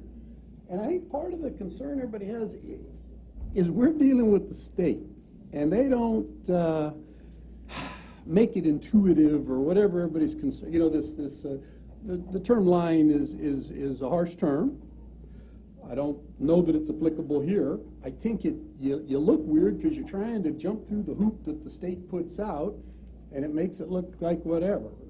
But in all seriousness, we're trying to do the best we can, and it is multifaceted, where we would do environmental, these waters go into the Auburn Ravine is just an easy example, where the salmon are growing down there. It's cool, but it takes water. So all of the above. Would you like to continue, Bob? Yeah, if I may. Thank you. Sorry. So I think what I'm hearing is that the acceptance of Prop 1 funds would not require, but there is also the possibility that some water would leave the district. They haven't been offered. To provide support for tributaries of the Delta. Well, I think that that's a very real possibility regardless of the Prop 1 funding, right? As we move through the permitting process, Fish and Wildlife, NOAA Fisheries, and others will be looking to the district to provide support fisheries flow. Okay, so thank you. I will continue, and I believe I forgot to identify myself when I got up. So, John, I'm Bob Brandstrom from Grass Valley. Bob, don't kid with me. It's also for the record. Yes, it is. So my real points in speaking here today is not to address that key issue of what appears to be a possible change in policy of keeping water within the district or leaving it. My concern is about process. This proposal isn't simply about a dam. It's about democracy and how we operate as a democracy. One of the things I hold most dear about living in our country is this democracy and the opportunities that all of us have to participate in that democracy. Incumbent upon that democracy is the trust we place in our elected officials to represent the interests of their constituents and our opportunity to hold them accountable for that trust. This requires our elected officials and our public agencies to be transparent in their activities and to engage the public fully when major decisions are being made that affect our communities. This proposal before the board today violates that trust on several counts. The item is being proposed at a special meeting. Under the Brown Act, special meetings require only 24 hours notice instead of the usual 72 hours notice for regular meetings. The use of a special meeting rather than a regular meeting to consider this item raises questions about why NID is using the shorter notice period compared to other important items. Number two, the item was originally listed under the consent calendar, which is intended, again under the Brown Act, for routine items. A major change in policy regarding the district's future water use is not routine. Again, thanks to the board for removing the item from the consent agenda so we could discuss it publicly. Number three, the board's meeting notice on the website was posted in a timely manner, but included the statement, agenda to be posted soon. This was still the listing as of this morning at 10:50 a.m. when I checked. I'm including as part of these comments an image taken from my computer screen this morning showing that the meeting announcement is still showing agenda to be posted soon. If the agenda is not available to those of us on the notification email list within the notice requirements of the Brown Act, then I question the legality of the meeting and any actions taken here today. Fortunately, number four, I was able to obtain an agenda from others who were able to find it on the website somewhere, I don't know where. The proposal was listed on the agenda as 2017 Water Storage Investment Program. This title gives no hint that the proposal involves a major change in district policy regarding the use of water that would be stored in the proposed reservoir. Agenda items need to be descriptive of what they are really about. NID has a trust and credibility problem with the general public in our community. This agenda item illustrates another example of why this is so. Poor communication about a significant change in policy is the reason many people are here today, I believe. So please, please make your discussions more in line with the democratic processes that our community deserves. Thank you.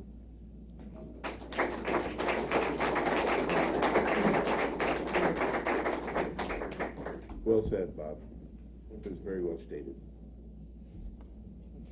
Hi, Ricky Heck, Grass Valley. Thank you.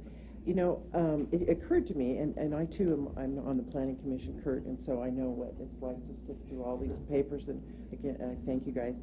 But, this resolution that was part of the packet has the whole resolution here. And I'm wondering, since REM is said so clearly that there is no commitment of NID water, and I'm asking if that would then be added to this resolution should it go forward, so that it would read the last sentence, and sign invoices with the California Water Commission subject to no commitment for NID water. I wonder if you think about that. I doubt that that's necessary, Rem. So this is the boilerplate language from California Water Commission for their application. I don't know that adding, that may cause a problem. I mean, we can ask the board to give me direction directly saying you will commit no water as a result of this, and it meets the same test. Well, I think that is what I'm asking, and that's what I'm hearing from the group, is that because you're stating so clearly that there is no commitment for water. I believe that's true. I believe that's what you're saying. So then why not put it in here? Why not make it part of your application? So thank you. I think it could easily be made part of board direction. That's correct. And Ricky, I stated earlier that I see this as a placeholder. I have serious issues with the Delta commitment parts of this, we are not at a decision point to commit water. We're far from that. This is just a waypoint on a long journey. Right. So why not make it clear? I would so move that I would like to make a motion that we not commit any water to out of district via this application, and would direct the General Manager Vesley. Okay. I'll second the motion. Okay, we have a motion and a second. I'll second comments? that. You'll third it, okay. Okay. Accept the resolution in motion. I want to hear from Rem and Dustin on the clarity that's required to make sure that that kind of complies with what I'm hearing out here. Well, we're not changing the resolution. We're not changing, so right now the board has directed. We're adding a line. We're providing direction to REM. No, direction to REM. The motion was directed to our general manager. Again, you deal with people, you change their template, and then it gets, PG&E does the same thing. We're not going to change their template. We're doing it, but were it to be voted, we haven't even voted on it yet. That's why the only condition I made. Okay. I think your motion's quite clear. Okay, thank you. I tried to keep it simple. We have a motion, a second, and a third. Public comment. And And the direction that we're giving to REM as a component of this motion carries all the weight necessary to comply with what I'm hearing in the audience. Yes, sir. Yeah. This is important direction. And we could have Absolutely. additional public comment on this, I suppose, but I think that's what the public comment's been all about. We've been trying to listen. Okay then. Okay then. Did you All right, vote? we have a motion and a second. And a third, okay. Roll call. And we're kind of have a motion within the public comment on this. But can we go ahead and vote on this motion at this point? Roll call, please. Division 1. Aye. Division 2. Aye. Division 3. Aye. Division 4. Aye. Division 5. Absolutely. Thank you, board. Wow. Well, all I had to do, I'm Barbara Ravines from Grass Valley. All I had to do was step up to the podium, That's enough and to then you scare made the, emotion out of us. yes, fantastic, scary. I did want to say to the audience, though, and to you too, that you've all done you've all done a wonderful job in pulling. I didn't know anything about this until a couple hours ago, and so I am was not prepared to say much of anything other than to congratulate the people who have done some very quick work, and to comment on the fact that it seems to me that getting an application of this serious intent together in a very short period of time to put before you does not seem to be serving you very well by your management team here. So I associate myself with a lot of the comments made, and thank you, John. I hope that we have resolved that concern. I certainly hope so. Yes, right. But thank you all. By our direction to management. Is there any additional public comment, or if we? Just a question. So does that also apply to the data? So does, And your name, sir? John Marlowe. So does that, Where are you from? Grass Valley, born and raised. So your motion here, does this also apply towards Centennial Dam with respects to that which otherwise would go to South Sutter Water District? Stated with reference to the resolution, I believe is how I started. It's a very finite. It applies, it applies to the resolution. It's just to the resolution. Trying to get So to the day. the concern is that this state money might be used to enhance export of water outside the county and area of origin. That's certainly not our intent, and we have directed our general manager to keep that firmly in mind. Right.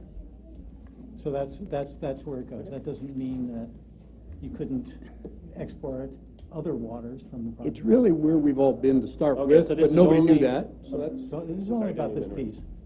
The last sentence that you meant, so that only applies to which waters? The application? Okay, Right. okay. Clear.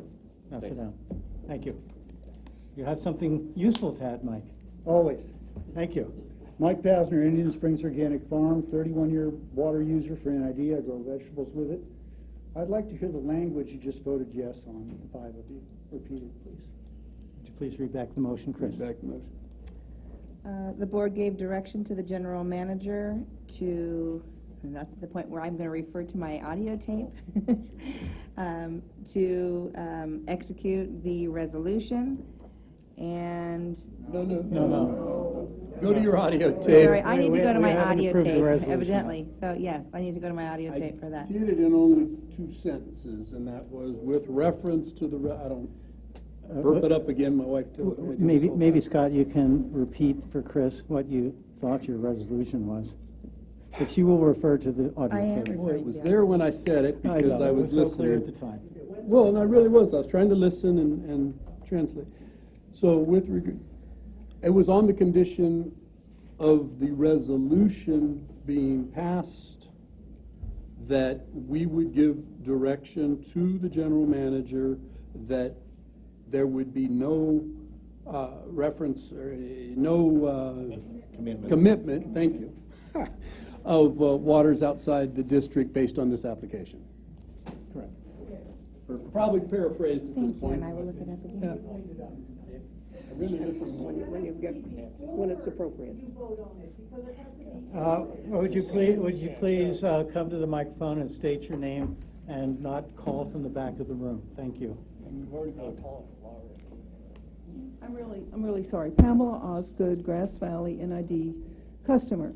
I was very grateful to hear what you said. As I understood it, I said if the resolution were to pass. So I conditioned, and then we voted on that condition. And we've done that other times based on changing of blah, blah, blah, language or something. So I said if this, and I was referencing this resolution, were to pass today. So that's the conditional. That's why, okay. because it was ahead of it. I didn't hear that in the first part, That's right, because and I I said it again the think, second time. I think that passing it, I mean, with this going, I mean, we don't want it passed.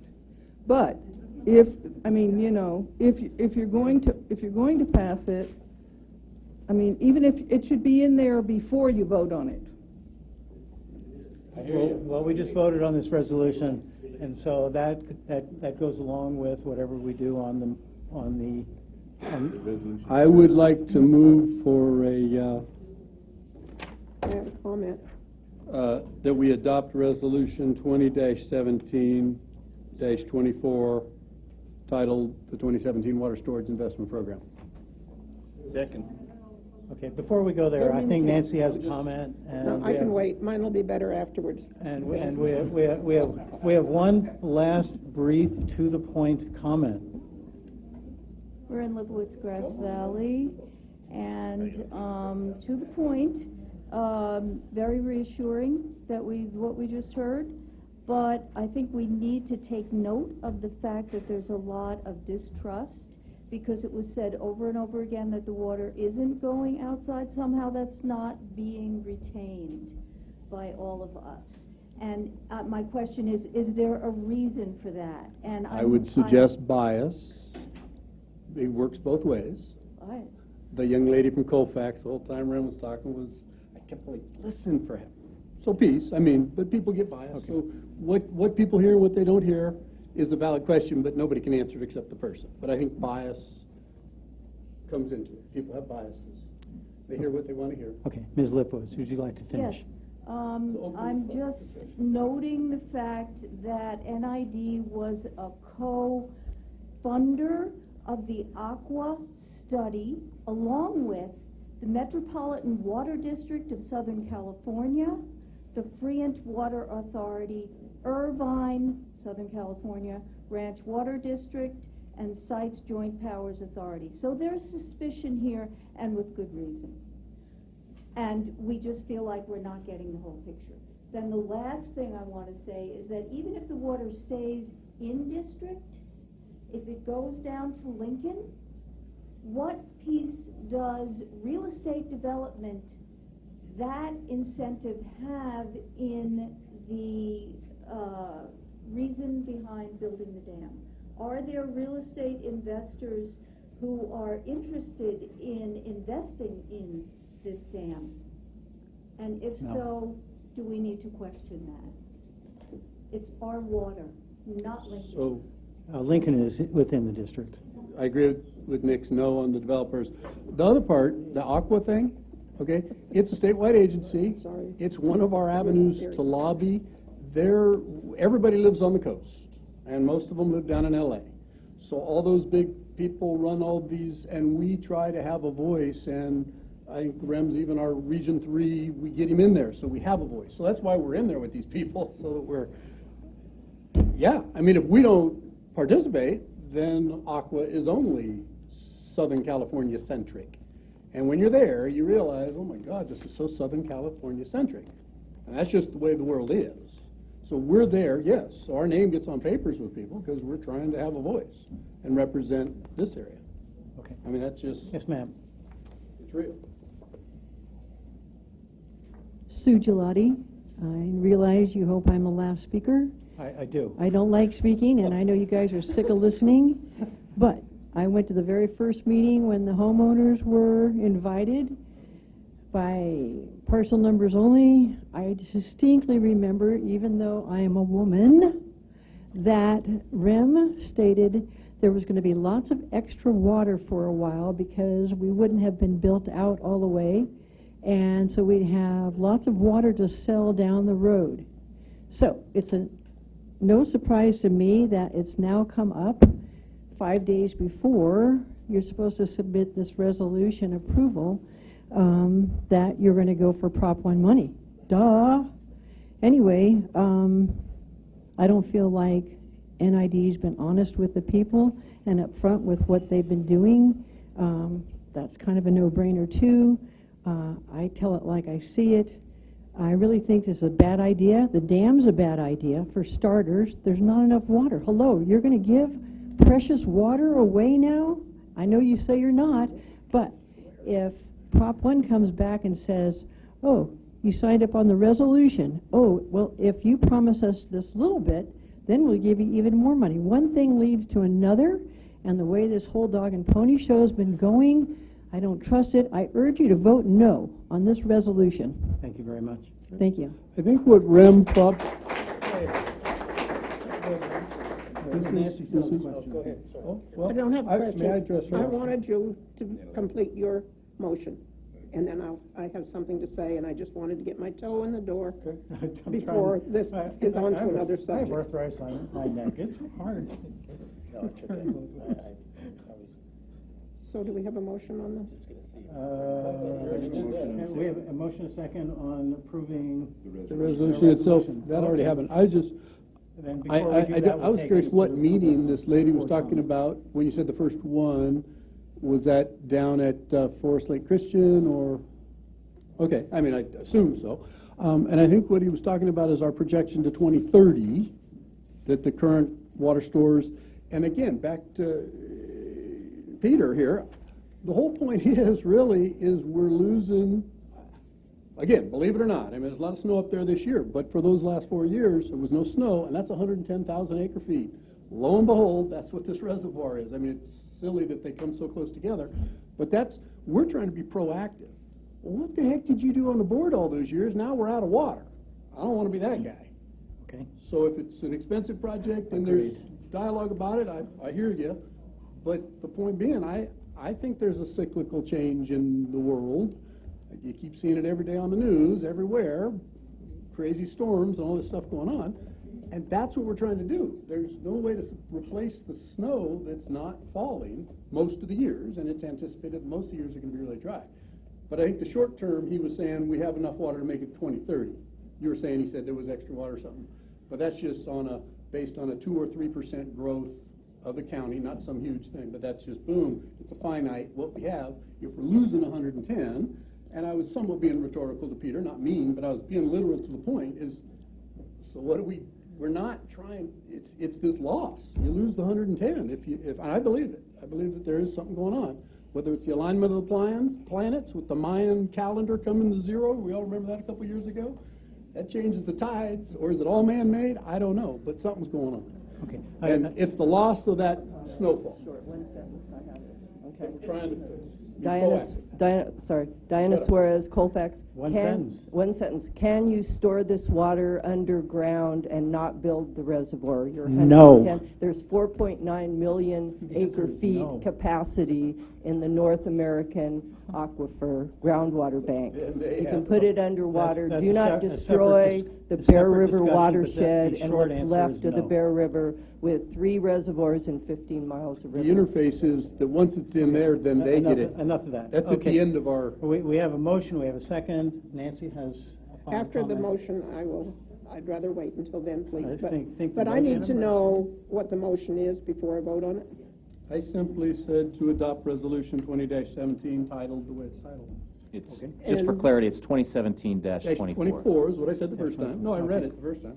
2017-24. And how will the condition that we previously voted on be That included was already in that? voted on. That conditions the adoption of this resolution.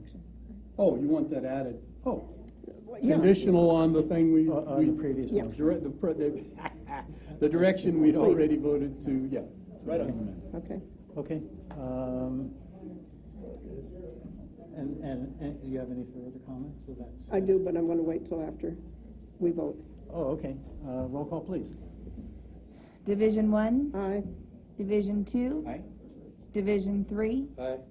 Division 4, Aye. Division 5. Aye. And Nancy? So, my red flag went up when I saw this item on the agenda because there was no mention of Centennial. And I thought, oh God, here we go again, being deceptive. Leaves a bad taste in my mouth. Leaves me in a very uncomfortable position as a board member. We have a committee system for helping develop materials for the board. We work with the staff to help develop materials. And to my knowledge, this never came through a committee.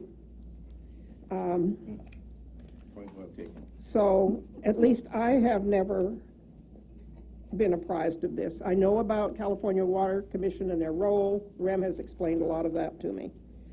I have done my own reading. I was also concerned that the content of the aqua study didn't come to me through the board, through NID, through a committee. And so here we go again, narrowing the scope of what we share for information.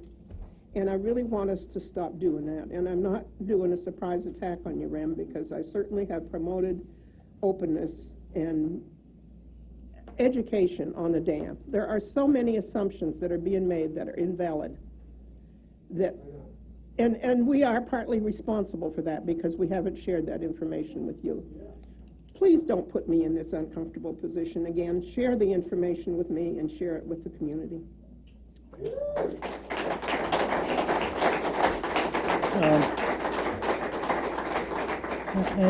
And I would just like to make one final personal comment, and that is, it's to me rather refreshing to be in a setting where there can actually be a dialogue that's not prohibited by the Brown Act, between the public and the board. And I think there has been a dialogue today, and I appreciate all the comments that have been made. I think they've been very helpful. And I understand, I fully understand the points that Tracy made in her letter. Thank you. Anyway, with that. On this subject, Dustin, may I make a motion that we not, from this time forward, put anything with regards to Centennial project on the consent agenda? Can I do that? You can give me that direction. Yes. I had the same thing. When it's on consent, we never used to do it so much, and we do it independent of Centennial to make our meetings more efficient, and I think it gets overused. So I think direction to staff, because I don't know, Chris may have a role in putting together the agenda. I don't know your process. Well, it can die for lack of a second. I don't even think a motion is necessary. I think it's an understanding. I think that's an understanding. Yeah, it's Just fine. try to do it the way we're Yeah, set no, up to do but it. your point's well taken, Scott. Okay.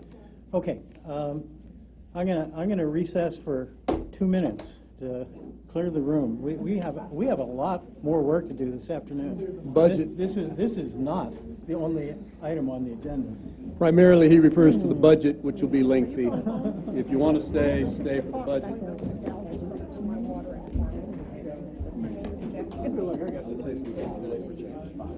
Let's go. Yeah. Okay. That's why I like asking the open part.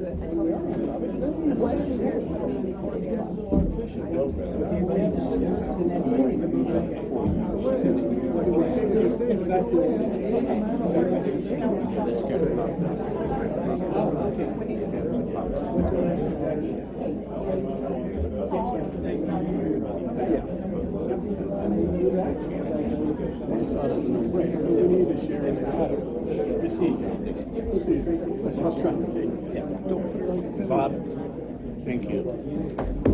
You did good. You're very sincere. I brought it up a number of times. No question.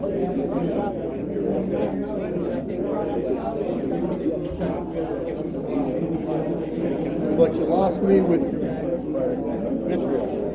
I used to kind of like it. I'm like, this is kind of like weird one on the side. It wasn't cool, Bob. No, not at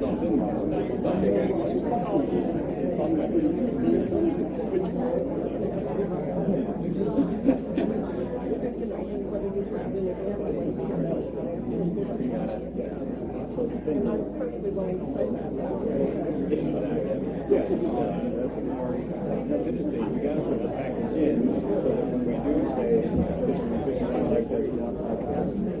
We say, okay, but we're going to get some money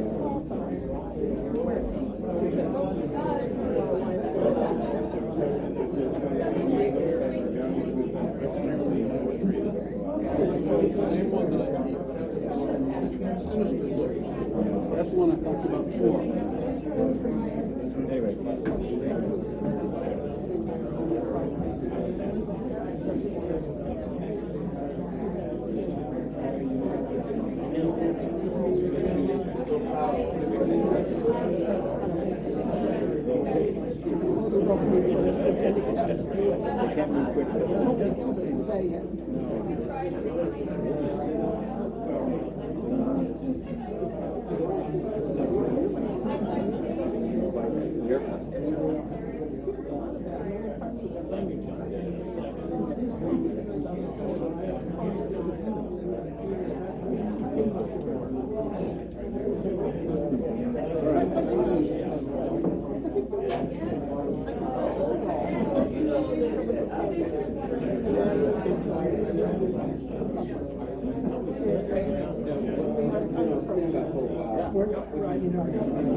Me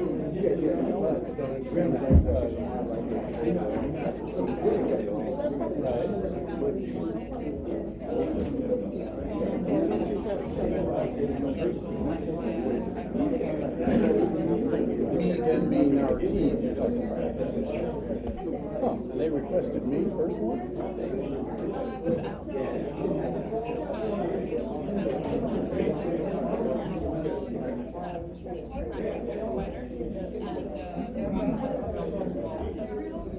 Oh, on our team, just, yeah, okay, so I'm using that, so you're okay? You can touch there?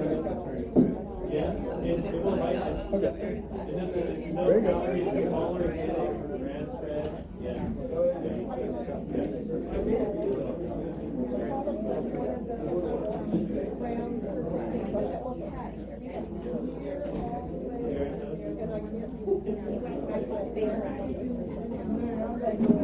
Mr. Miller, I agree with everything you said. Maybe not the mind thing, What thing? maybe not the mind killing thing, but no. Oh, one thing, you're right, that's a long thing I should. Yeah. Notre Dame side, the Mayan side. No, they just didn't want to keep chipping. They just didn't go back over there. When you don't end it, so obviously, a lot of celestial bodies lined up. Yeah, so if we're exacerbating that with pollution, Yeah. that's who I am. I agree. I got a hybrid car out there. I'm trying to get solar panels 20 years now. But I think it's bigger than us, is the problem. went back and double checked. Not really, I try to listen. And you're actually not wrong in terms of the like planetary alignment. There are these things called Milankovitch cycles, and it has to do with 3 different cycles that work together against each other. Anyways, that's what The moon affects the creates tides, I'm thinking these things affect the tides, too, yeah. Which flags up the clouds, less the weather. Just my own, no, I mean, I did my college physics, but it's just an opinion of the world. As I say, nobody even knows who we really, and the whole thing with the bias. Nobody knows. I appreciate you coming up. My guys down there, they're quasi-retired right now. So I mean, the lady said, where I go out, everybody tell me. But that's, what was I gonna say? Some biases. And it's more convenient to do this and realize that I was or wasn't an environmentalist back in college or whatever. It's been a long day that I've had terrible allergies, my eyes were getting super swollen, and so I've been here. It'll cause growth. And I'm still not. Stagnation is bad. I don't want to be Brian Grove, but it is what it is. You know, so you try and reconcile. And that's why this is a good dialogue. And actually, yes, we can listen. I can motion that for you. That took me We off do guard. it. That's all we're really doing. But nobody ever, that's what I mean. They come in with a bias and these assholes don't know what they're doing. They lie to And they us. put me back, I should have. Where, no, we didn't even jump by you. They don't make the agenda and like mix it. I was gonna go. I think we all understood. Otherwise, what it's it was. a violation of the law. But I understand that it's leaders and mayors and senators and a lowly water district, it's just an encumbrance to not be able to talk about stuff. And you can't even go to one and talk to the other because they're afraid for that, the daisy rose or, it's all about, but when we're here, we can talk, and that's why it is an open dialogue. You know, they try to, I said, no, I'm talking to this dude, and I've done it before, where it's like, well, let's put it on the agenda, then we can do this. When it's under the public comment, we're supposed to say, Okay. the agenda, Okay. easy item, then we can talk about it. Right on. Okay, please come to It'll order. work in a computer? No worries. Thank It'll you. work in a computer? Just pop it in? Okay. Rem, Yes, sir. so shall we, can we make a motion to take up the audit next? We would just like to move item number 6 ahead of item number 5 so that our consultants can make necessary clean connections. Without huge violation of the Brown Act. Yes, we, Does it need a motion? is there a consensus We're on the moving board? item number 6 ahead of item number 5. We were probably rightfully. Okay, so We we'll pulled something go out of order, from that motion we'll take up item number 6 now, please. Marvin. Good You have morning. 3 Good minutes. morning. 3 minutes? Okay. I'll only need 2. Good. Hold you to it. Okay, here we go. Good morning, board and staff. And this is a pleasurable time for the finance department. We get to present the CAFR to the board and the financial activity.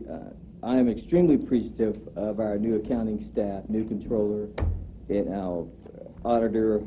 Relieved a lot of stress from me. I didn't have to get down to the debits and credits. Very good for me this year. There are just some major highlights that the auditors will point out. Bigger highlight is you'll notice how our net pension liability increased about $6 or $7 million. We didn't have to pay that. So again, that's an actuarial number. Yet. So we don't want to get excited about that number, too excited. So I'm going to turn this over to the PowerPoint presentation. So I'll get it started. Oh, that was only 53 seconds, Marvin. Sorry. You're good. Good afternoon. We'll wait till the PowerPoint comes up. Familiar face from last year. Yes. Welcome. Okay. Welcome. Thank you. Well, now, aren't you glad that you sat through all that? Yeah, boy, it makes my presentation so uneventful and unexciting. I don't know. We can invite them all back in the room. No, that's fine. No, I just hope there's not a lot of public comment about our presentation. Okay.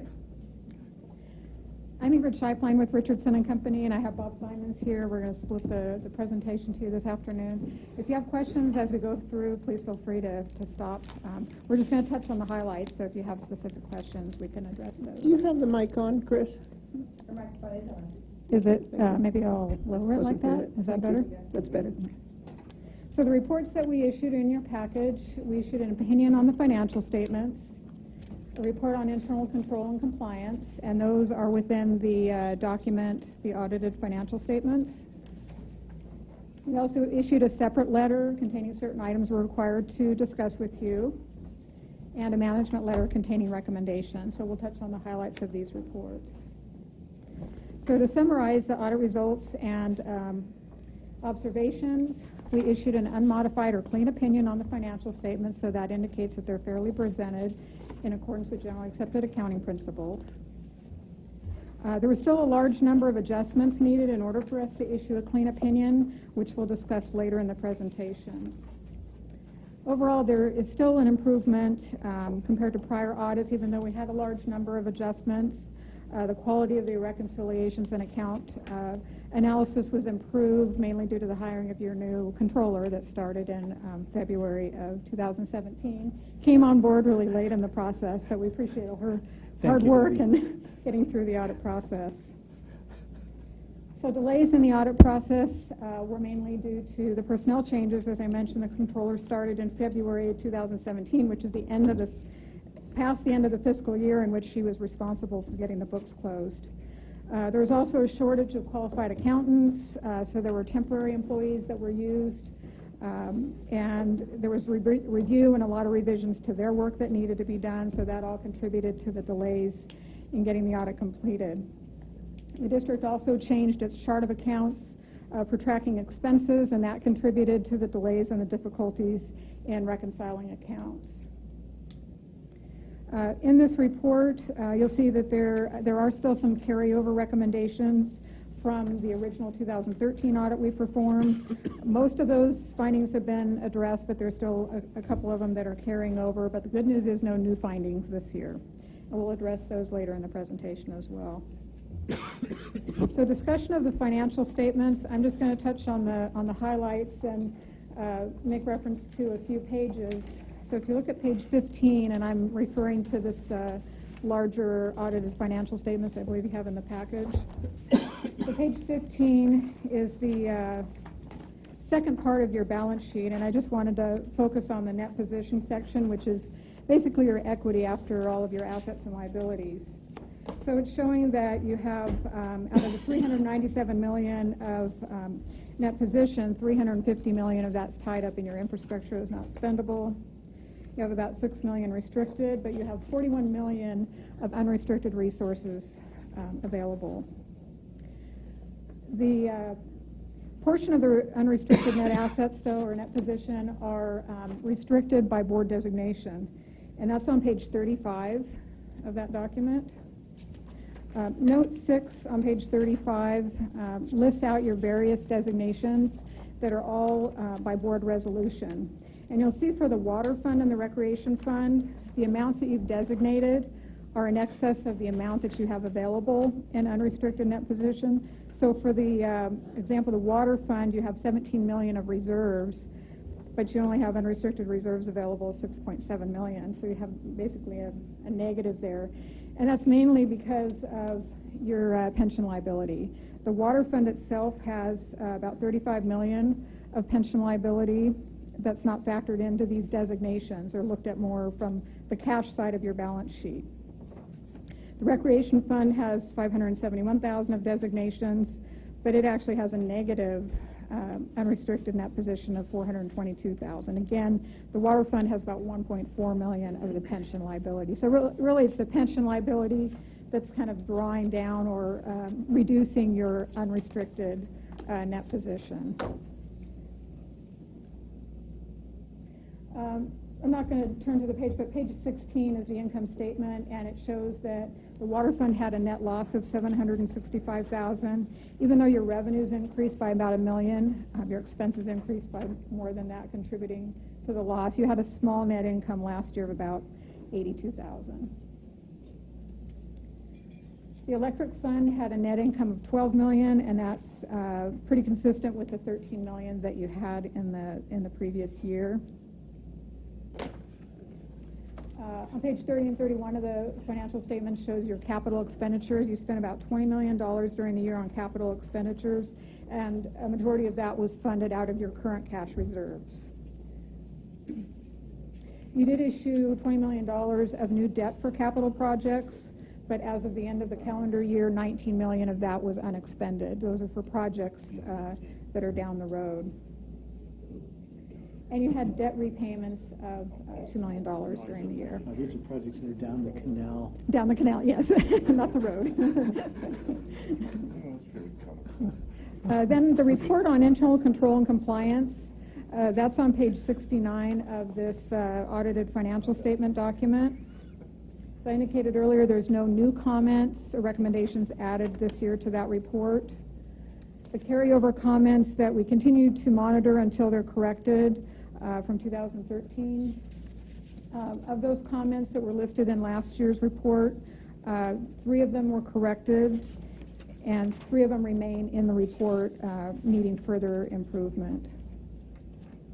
So to touch on those items that are in that report, in the category of material weaknesses, we continue to have the issue with the closing process needing improvement, mainly because of the not so timely completion of getting your books closed. We list out several areas where accounts were not analyzed, and to ensure timely closing of your books, there's some procedures that need to be put in place to ensure that takes place. I have a question, and I think I'm on Recreation Division cash handling weaknesses. Oh. I thought that was resolved. Yeah, if I could just have 1 minute Okay. to get to that. That's All right. Yeah, just after the closing process. The progress of getting the closing procedures in place was hampered because of the turnover in the finance department staff and the shortage of qualified staff that I mentioned earlier. So the Recreation Division cash issue, we had in 2013 listed a number of areas where there was improvement needed, and there were a number of changes that have been made to improve controls in that area. So there's really just 2 areas now that we kept in this report that need consideration. One of them has to do with approval of void transactions by supervisors. There's still risk of fraud occurring by employees being allowed to void transactions without having approval. I'm sorry, I don't understand. Voiding at the cash register. Voiding if you void a transaction out of the cash register, you could pocket the cash, and you can still balance your cash register. Okay. You should have your manager come over and void it out with their key or something. And they don't need a secondary signature on that void? No. Mm-mm. So that's one Would area that be a way that's- to resolve that? Right, Is to have a yes. supervisor's signature on a void? Yes, it would. What happens is when you ring something up, say you ring up a camper coming in. Yeah. And then you turn around and you're able to void that transaction, that the cash that person has given you can go almost anywhere. Okay. You know. All right. Not necessarily in the cash register where it's supposed to go. Okay. Well, we're not gonna have any of that. All right. And then the Thank second, you. the second. Hopefully that's not a regular practice. Yeah. No. And the second recommendation that was in our initial comments that still needs consideration is just having a standardized set of paperwork for each shift at the end of the shift, just standardizing that process. So while most of the recommendations, serious ones as far as picking up of the cash by armored service, that type of thing has been resolved. So I think the major items related to the cash handling for the recreation facilities have been addressed, and it's just down to these couple of additional comments that need to be addressed. And then we had one remaining comment that's in the category of significant deficiencies, and that has to do with the generating a listing of accounts payable from the accounting system. The district has created a report that supports the balances, but the report isn't being produced out of the system, so we're recommending that the district look into producing that report within the system. So my question, sorry to interject, the new accounting software that we're looking at, would that take into, would that address this issue? Yeah, so, and I'm sure the auditors are familiar with the software issues we've had with animation, and we're trying to work that out, and we have in the budget a significant amount of money to basically rebuild the whole accounting system. Right, Hopefully so before your engagement is finished. Yeah, so this is definitely an accounting system issue, not anything that the district is doing or not doing. It's a limitation in the accounting system that's generating this comment. Oh, good. So I'd like to turn it over to Bob. I'll do the presentation.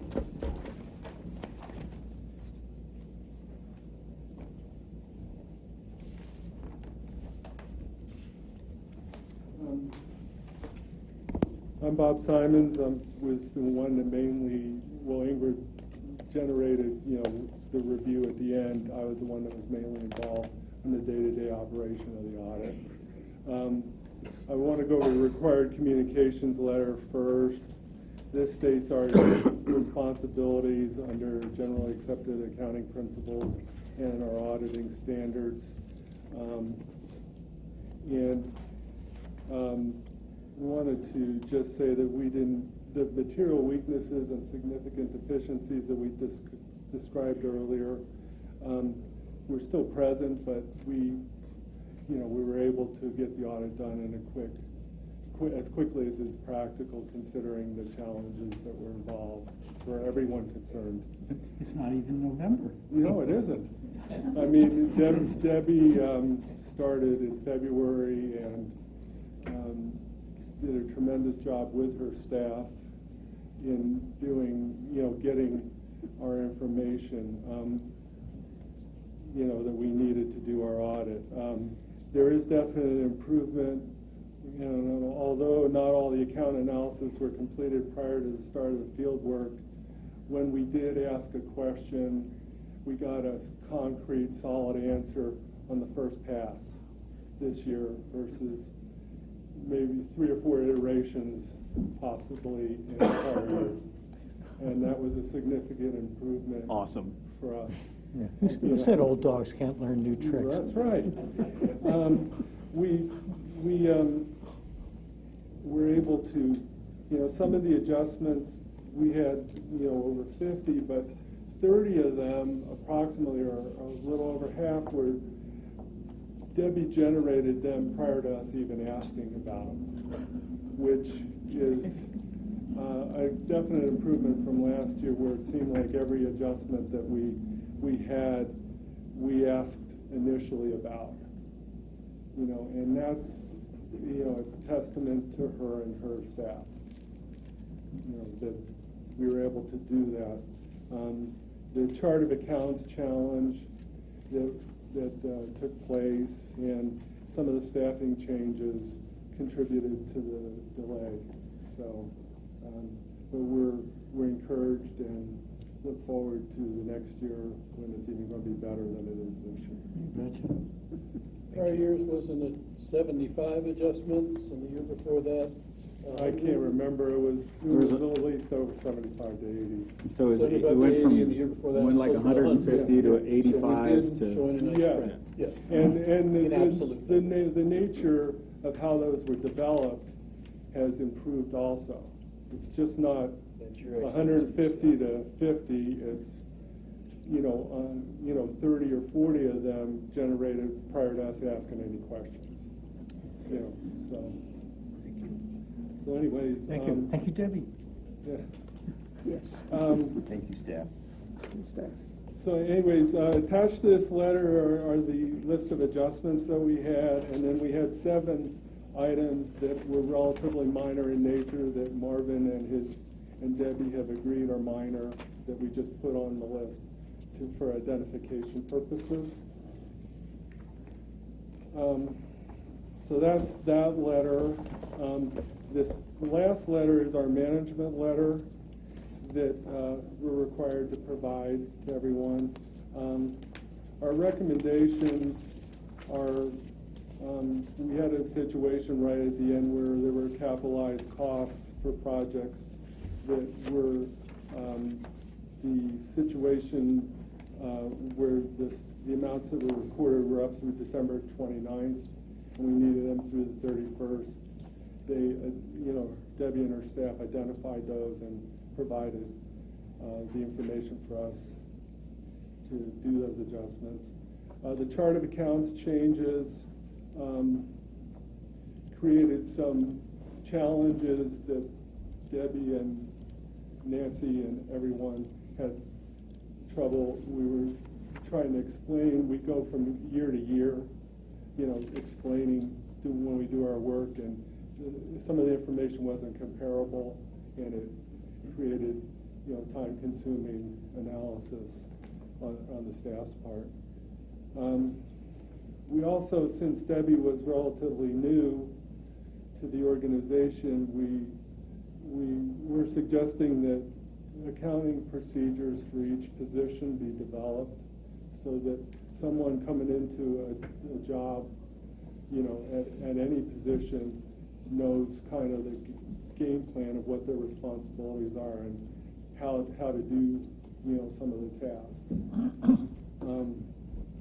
And then it seemed to us that the accounting department might be understaffed by a person or two, and if a couple of people were added that were trained in accrual basis accounting, that would help, the situation greatly.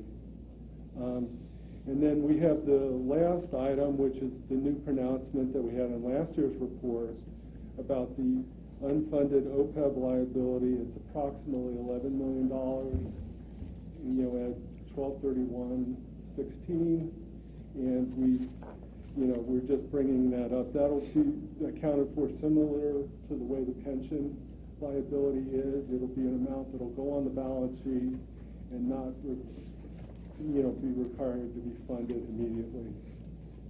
Exactly similar to the pension. So, other post-employment benefits. Yeah. So, Yeah, it's accounting jargon. well, basically, when people retire, they have health benefits and other benefits, and somebody has to pay for them.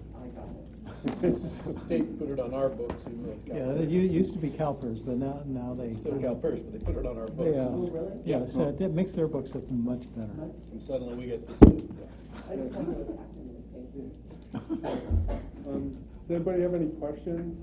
We really appreciate your hard work, and it's nice to see you in August. We've gotten together in November at least once.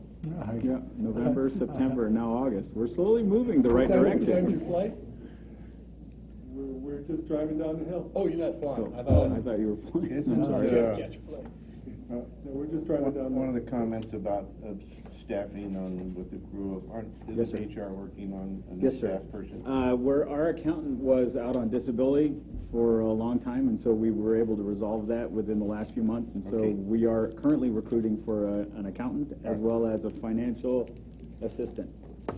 What's the alternative to accrual-based accounting?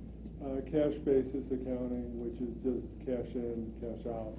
So accrual takes Accrual- interest rates into it? No, accrual is just assuming that if items are not paid prior to the year end, that they're reflected on the books. It just recognizes that we live in a cruel world. So actual versus projected is another. Well, not projected, but I usually like to say enjoyed or earned versus actual cash in the door or cash out the door. And the accrual is we Yeah. actually hard Yeah. cash. Yeah.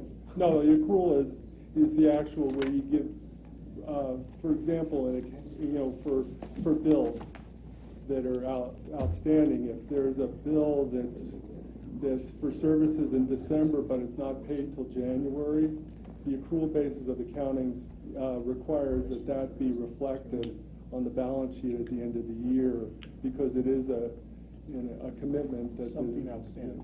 Something outstanding that. So it's a more sophisticated basis or training that the person, Correct. versus simple bean counting, if you will. Good question, Scott. Yeah. Are there other board questions? Yeah. And then if there's any public comment, we can take that. Then I assume we'll entertain a motion to accept and publish. Yeah, I have a question. Okay. The district's non-operating revenues reflect an unrealized loss of 1.2 million on investments. Right. And it says a function of market volatility. What type of investments would that be? I'll take it. I guess that's more. Direct Morgan, those investments are, we report our investment report on a quarterly basis. And so our investments are reported on a cost basis, but when you look at that column beside it, it says unrealized gains or losses. That unrealized gains or loss has to be recorded at the end of the year. So we had unrealized gains of losses of about 1.4 million, but we're not going to sell those. But however, we did earn 1.2 million in actual cash. But when you roll them up together, it shows a net loss because it has to be reflected on the basis of the actual value of the asset. So it's like a fiction. It's accounting jargon. It's like your infrastructure, your fixed assets. Your fixed assets are growing old each year, but we don't have to have them valued at the end of every year. So essentially, they're on the books at an old historical cost. But your market assets have to be recorded at market value. We're not going to sell them, but they have to be recorded at market value at the end of the year. So it's only a loss if you have to sell. It's only a loss So if you have don't to sell lock in it. your loss, exactly. There you go. It's only a loss. So right now, are they losing now? It depends upon the market rates. So as interest rates go up, if your fixed assets are paying at a lower rate, the market value will go down. But if interest rates go down and your fixed assets are paying at a higher rate, they have a higher unrealized gain. Neither one is cash until you actually sell it. Yeah, I get it. Perfect. Is there any public comment on this matter or any other board comment?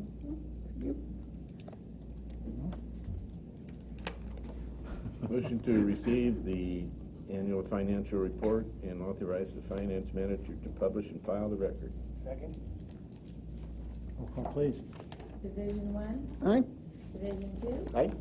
Division 3? Aye. Division 4? Aye. Division 5? Aye, and thank you to the auditors. Thank you so much. Have a good trip back. Okay. Thank you to all the faithful staff who sat through this. Okay, moving on. Done item 6. We'll loop back to item 5.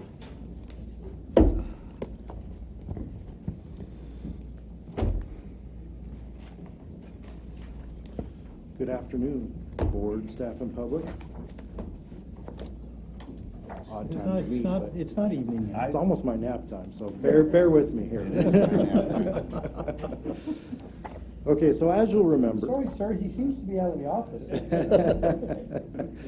At the May 10th, 2017 board meeting, the district agreed to become members of the West Placer Groundwater Sustainability Agency by authorizing the general manager to sign the memorandum of agreement. The agreement included the participation of multiple public agencies, including the cities of Roseville and Lincoln, Placer County Water Agency, and NID. The agreement also included provisions to allow the California American Water Company to become future participants under a separate agreement. Over the last couple of months, the West Placer GSA agencies have developed the CalAm agreement, and the separate agreement was necessary as CalAm is not a public agency, but instead is a corporation and therefore could not form their own GSA. As a CPUC regulated water corporation, however, CalAm may only be a participant in the GSA as spelled out under the Water Code, section 10723.6. In other words, they need the public agencies to be a group before they can join in. At the last round of memorandum of agreement discussions, the initial membership that we talked about a few months back, there was a lot of discussion, not only from the board, but from the public as well, about concerns about CalAm being a private agency and concerns they may try to There was hijack. discussion in this room. That's correct. They may try to hijack the group. While I understand that concern, I wanted to let the board and the public know that in the past, CalAm's practices have not demonstrated anything other than concern and support for the entire groundwater basin region. In fact, CalAm, along with Roseville and PCWA, were the first ones to jump in and form a GMP, a groundwater management plan group, in 2006, and that was on a voluntary basis. It wasn't required at that time. Additionally, they have provided funding and support to install and monitor groundwater wells in the region, even though they currently don't utilize groundwater. Additionally, although CalAm is private, it is required to report and respond to CPUC, and therefore they do have their own regulatory agency and oversight, so there's some level of protection there. Lastly, CalAm represents only one vote in a group of now 5 public agencies, so they really don't have any authority to override the group, and most of the decisions of the group are by majority vote, so there is that level of protection as well. There are some advantages to having CalAm at the table, and one of them is the fact that CalAm actually participates in the neighboring groundwater agency as well, the Sacramento Groundwater Agency.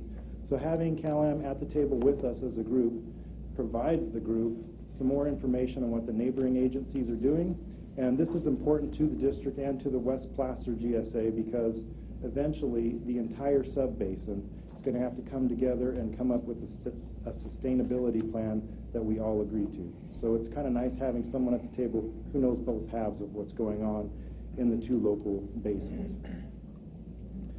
So legal counsel has reviewed this agreement that's before you today and given it a pass, and all the other West Placer GSA members have already authorized and agreed to it. So with that, I'll open it up for questions. Okay. Is there any board comment?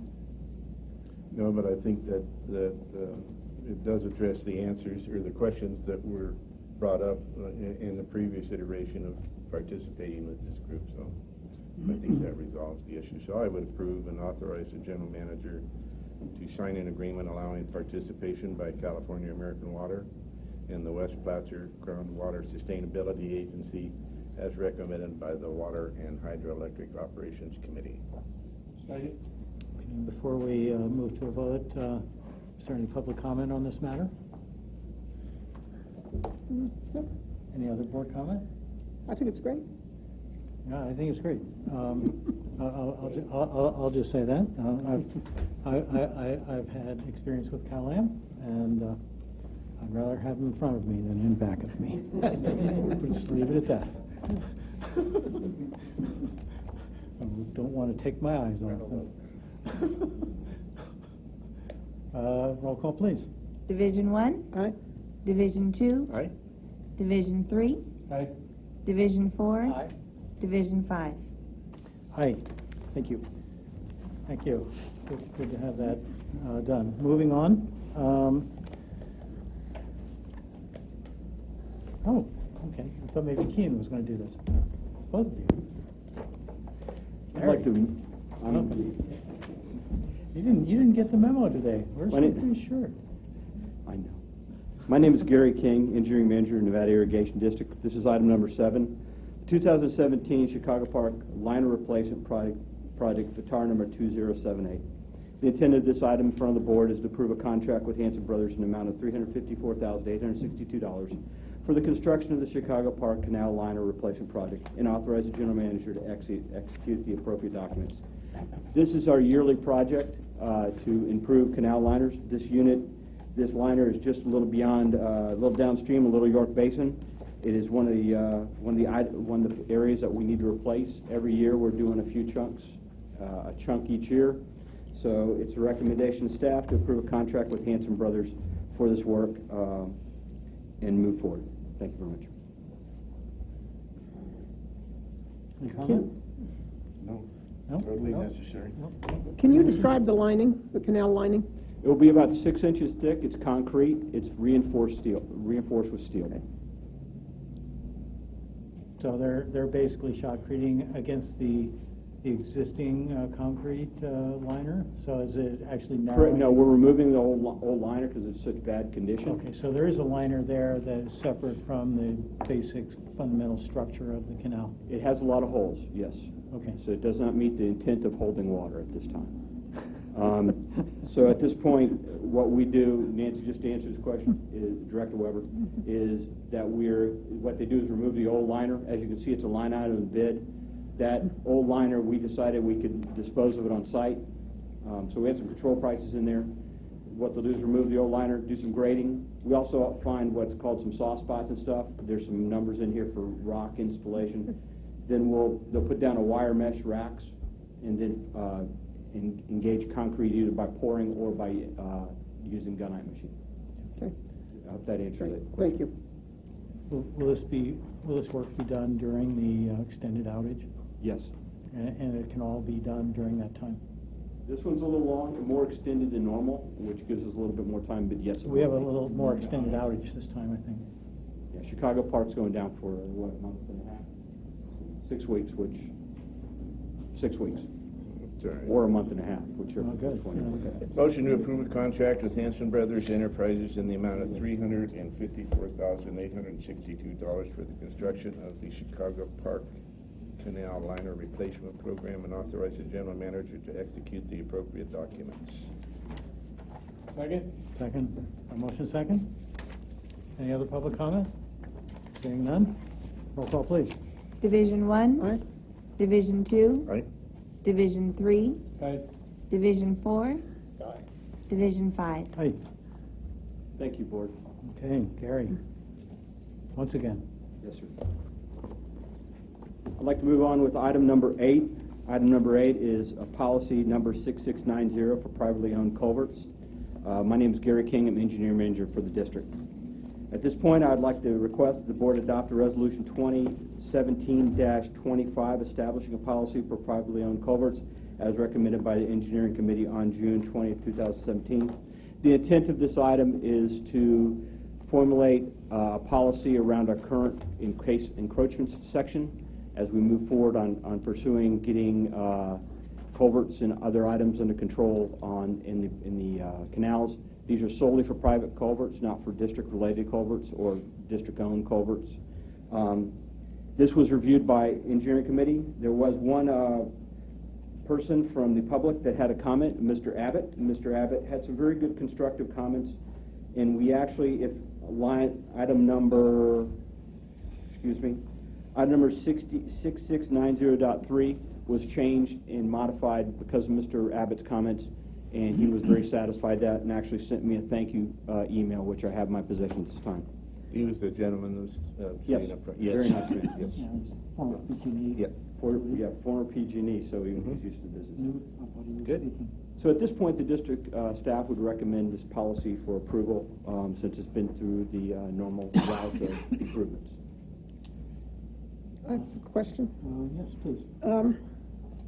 As I read this, I have to say I've had a big education on culverts since I've been on NID. My first thought was, are these culverts that carry NID water, or are they culverts that carry surface water runoff? That's a dual question. Yes, it's NID water, but we do collect surface water as part of, it's not our responsibility for the stormwater policy, but clearly with having the open canal system, we are always carrying some level of surface water with us as we do this. In our design, we designed the design flows, which are the raw water master plan allows us to do, plus 25% above that for those additional flows, hang-ups, debris, and stuff like that. And the 100-year No, storm ma'am, we don't design for a 100-year storm. We got more than 25% this year. Yes, ma'am, we do. And the stormwater policy dovetails into this by the fact is as time goes on, we are trying to reduce the amount of stormwater in the system because of the overtoppings are that. One thing about this 100-year storm, and I want to make it kind of understand, 100-year storm is 1% storm. Some of the storms we see that come through sometimes are more than that.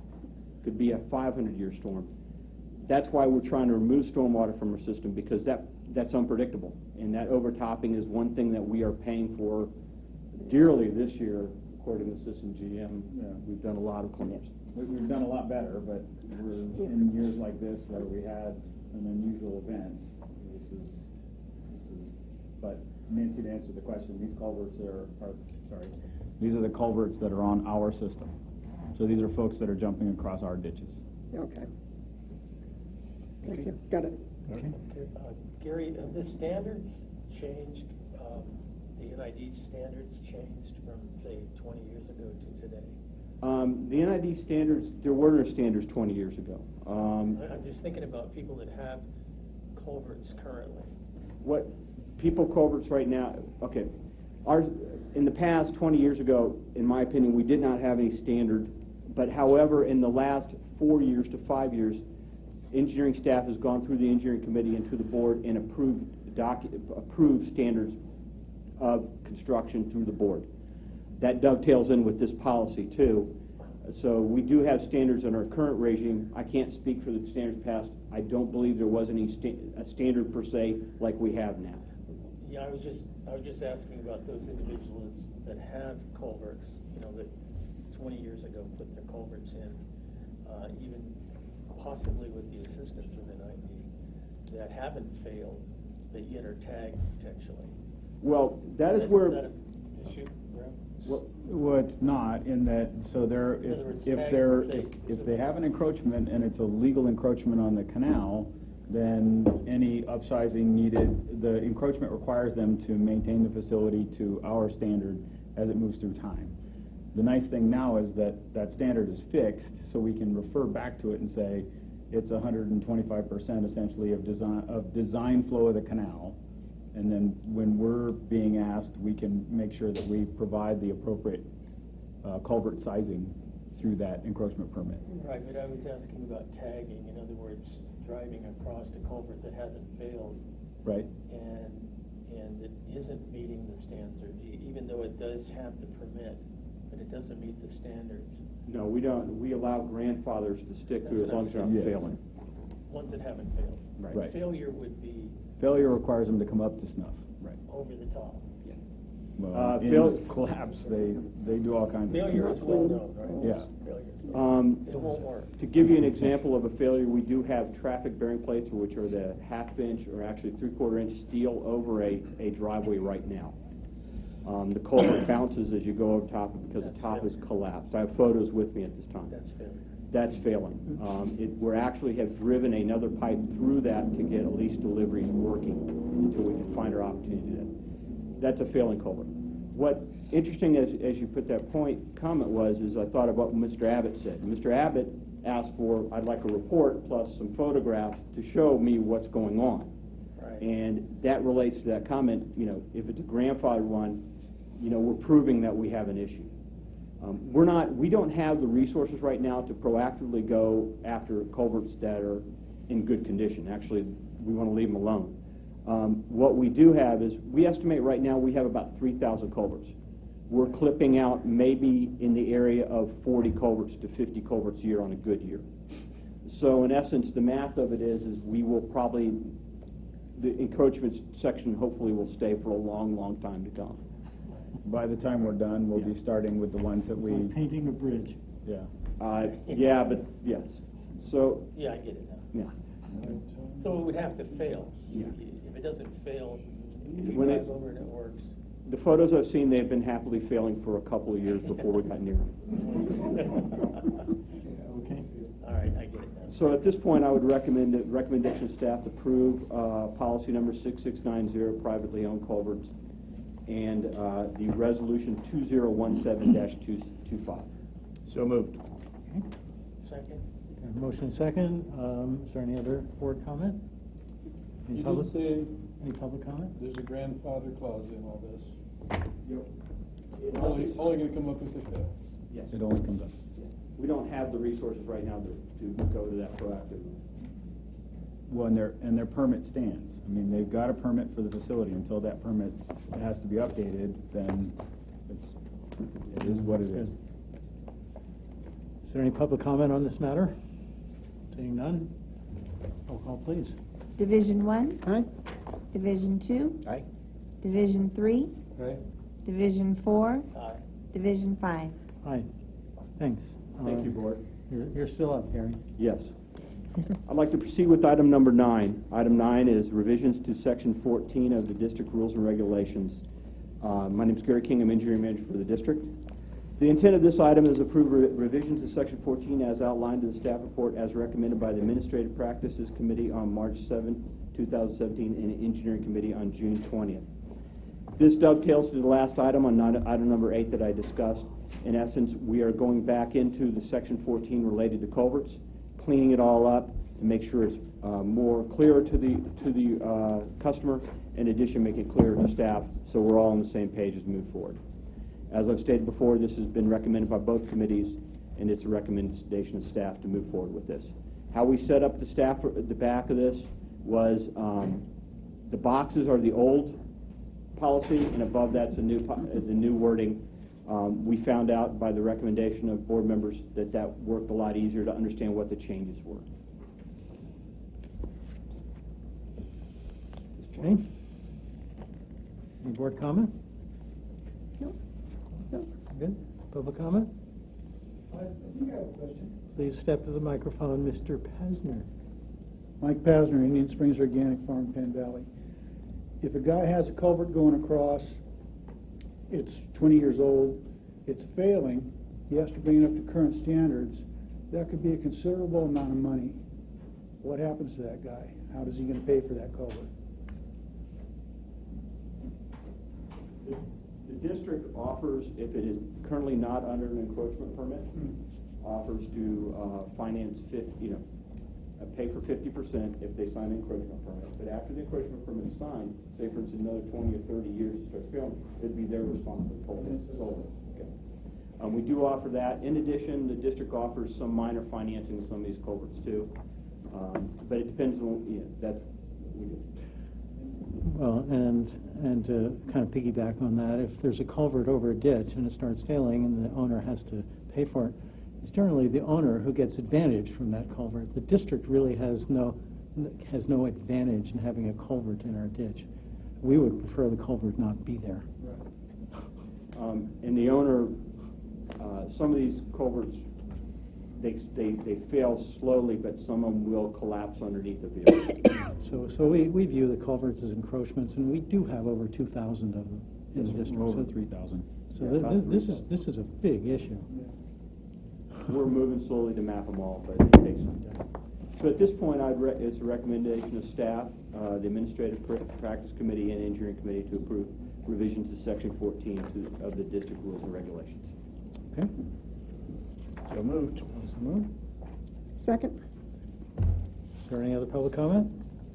Seeing none? Roll call, please. Division 1? Aye. Division 2? Aye. Division 3? Yes. Division 4? Aye. Division 5? Aye. Moving on. Thank you, Board. Thank you, Gary. 3 in a row. That's good.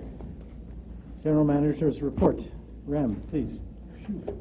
Did you think you were ever going to get here? I'll keep it brief. So it's my pleasure to update the board. Currently, the district is at 232,669 acre-feet in storage. What we're seeing now is a line projecting out beyond our 2016, 2015 storage lines, and definitely on par with average. So we're going to probably see a little bit more than normal carryover, which we're going to see in the budget, as we believe that we'll have normal year water availability for next year. The conundrum that will come up is, should it be a water short year, the state can and has and will invoke conservation, even though we have water in the system. I'm pleased to report that our community continues to do an excellent job in conservation. So this month was 19% over 2013. So even with July being a hot month, folks are still doing their part and still conserving water. We continue to work with the folks out at Lodestar and Conestoga on the VET project. Also, the Shell Ridge pipeline, we have an undiscovered or underground condition. An AT&T line was discovered as part of that process. So we're looking at a roughly $60,000 change order. As that materializes, we'll be bringing that to the board. The TAC meeting for Newtown, the Newtown diversion was held. That was our first of the Technical Advisory Committee as a result of our Fish and Wildlife grant, which also is a Prop 1 grant. This is becoming something of great import to the district, as that facility is in a more beleaguered condition and is continuing to fail. Over the last week and the week before, it was over last weekend. You said Newtown. Oh, I'm sorry, Hemp Hill. My apologies. Oh. Just wanted to correct you. I looked down and I saw Newtown. I was wondering where the Newtown diversion was. The Newtown diversion actually is further up on the Deer Creek system. It supplies the Lake Wildwood treatment plant. Sorry, my apologies. The Hemp Hill diversion structure developed a leak underneath it, so it actually, water was the whole pond behind the Flashboard Dam drained below the dam, and so we notified Fish and Wildlife, notified NOAA, also notified the Water Quality Board. Went in, Brian's staff went in, puddled it, put some rock in, put some fabric in, got it sealed up. And of course, when you fix one part, the other part that's soft has to now fail also. So the other part of the diversion facility failed, and so the guys had to get the excavator from the north side of the facility down and around through, and then walk it through Turkey Creek Golf Course to the other side to effect a repair on the other side. But what this is telling us is that the diversion facility is underneath. It does not have enough material to hold the facility in place. And that is going to accelerate our need to make a decision about how we deal with the Hemp Hill diversion. So it's good to have the TAC forming up. It's good to have those groups talking to us so that we can bring our existing information forward from the Klein-Schmidt studies about riverbank filtration and how we're going to modify the facility for fish passage and for water deliveries. We have put in the budget for next year, which will be coming to the board, $400,000 to advance that process more quickly as it has moved in priority on our capital projects list. And then Newtown group met out at Newtown. That process, now that the canal is, now that our pipe is in service in the road, we need to work with the community there to get their properties put back in order and to abandon the remnant canal. And so we're looking forward to finishing that off. And with that, that completes my report. Just one question. Oh, yeah, so we're in the process of forming an ad hoc committee on the vegetation management. Yes, sir. Has that committee been formed? Have they met? What So is the status of they that? haven't met. We have dates for the working group. It's not a committee. So the working group is being put together now. We are contracting with Amigo Bob Contisano. That contract is in process right now, so we have the scope of work. We're putting it together. We're looking forward to having him on board, and we will have the committee meeting in next Thursday. Great, thank you. Appreciate that update. Board member reports. I went with Adrian to the meeting with the county at Newtown to talk about grading. They have a problem that's not all due to canal being there or not being there, and part of it deals with county road issues. Not much was really settled, but it was a preliminary meeting to see the interests of the people out there. And there will be a series of meetings probably before we're done. I guess I can report that, since it hasn't happened elsewhere, that there were requests for proposals for an outside consultant to work on the grading. Went to 8 agencies, and only 2 have responded. It has a heavy political component, not only from the constituent side, but also because you're dealing with both NID and the county, and it's going to take some coordination. So other than that, I have some requests. One would be that if there's going to be a board meeting cancellation, that decision go to the full board, please, rather than it just be an announcement.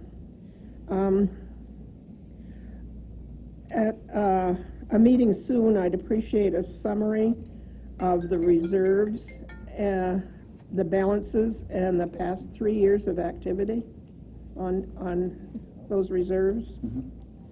My third request would be that the aqua report go to some committee and then to the board for full discussion. And that aqua report being the one that was just mentioned in today's meeting. Okay. And I appreciate being able to request those things. Thank you. Should I go back to the GM's report? No, this is the director's reports. No, you're going to have to wait. You can ask your question and public comment on closed session items.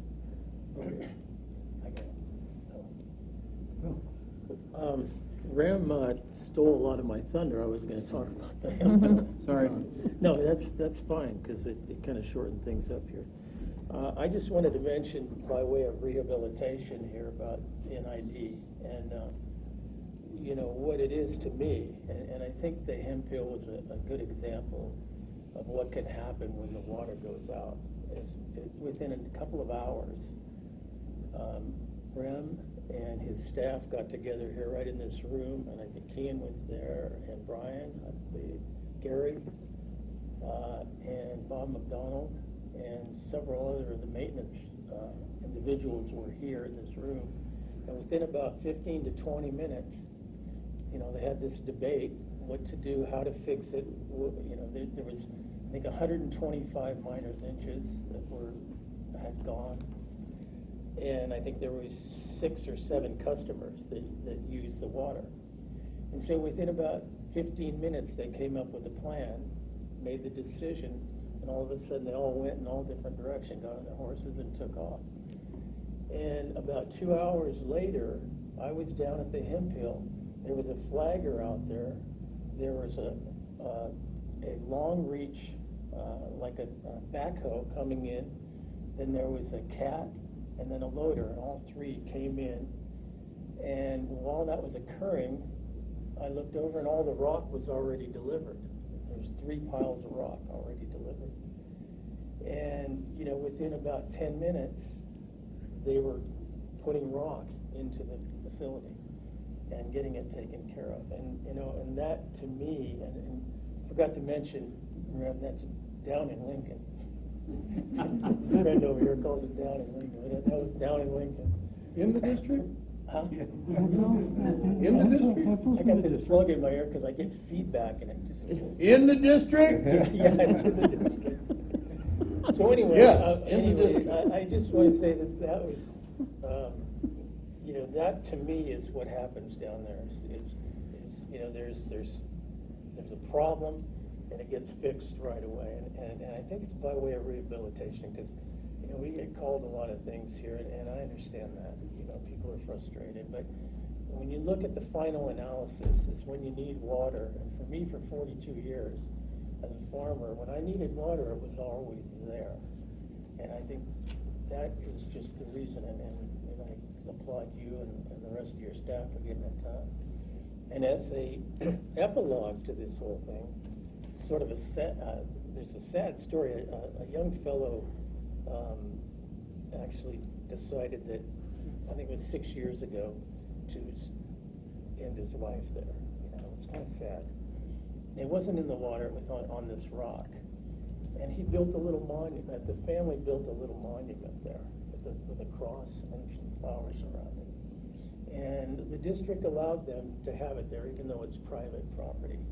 And that monument is always there. And so when they went to do the work, they had to move the monument.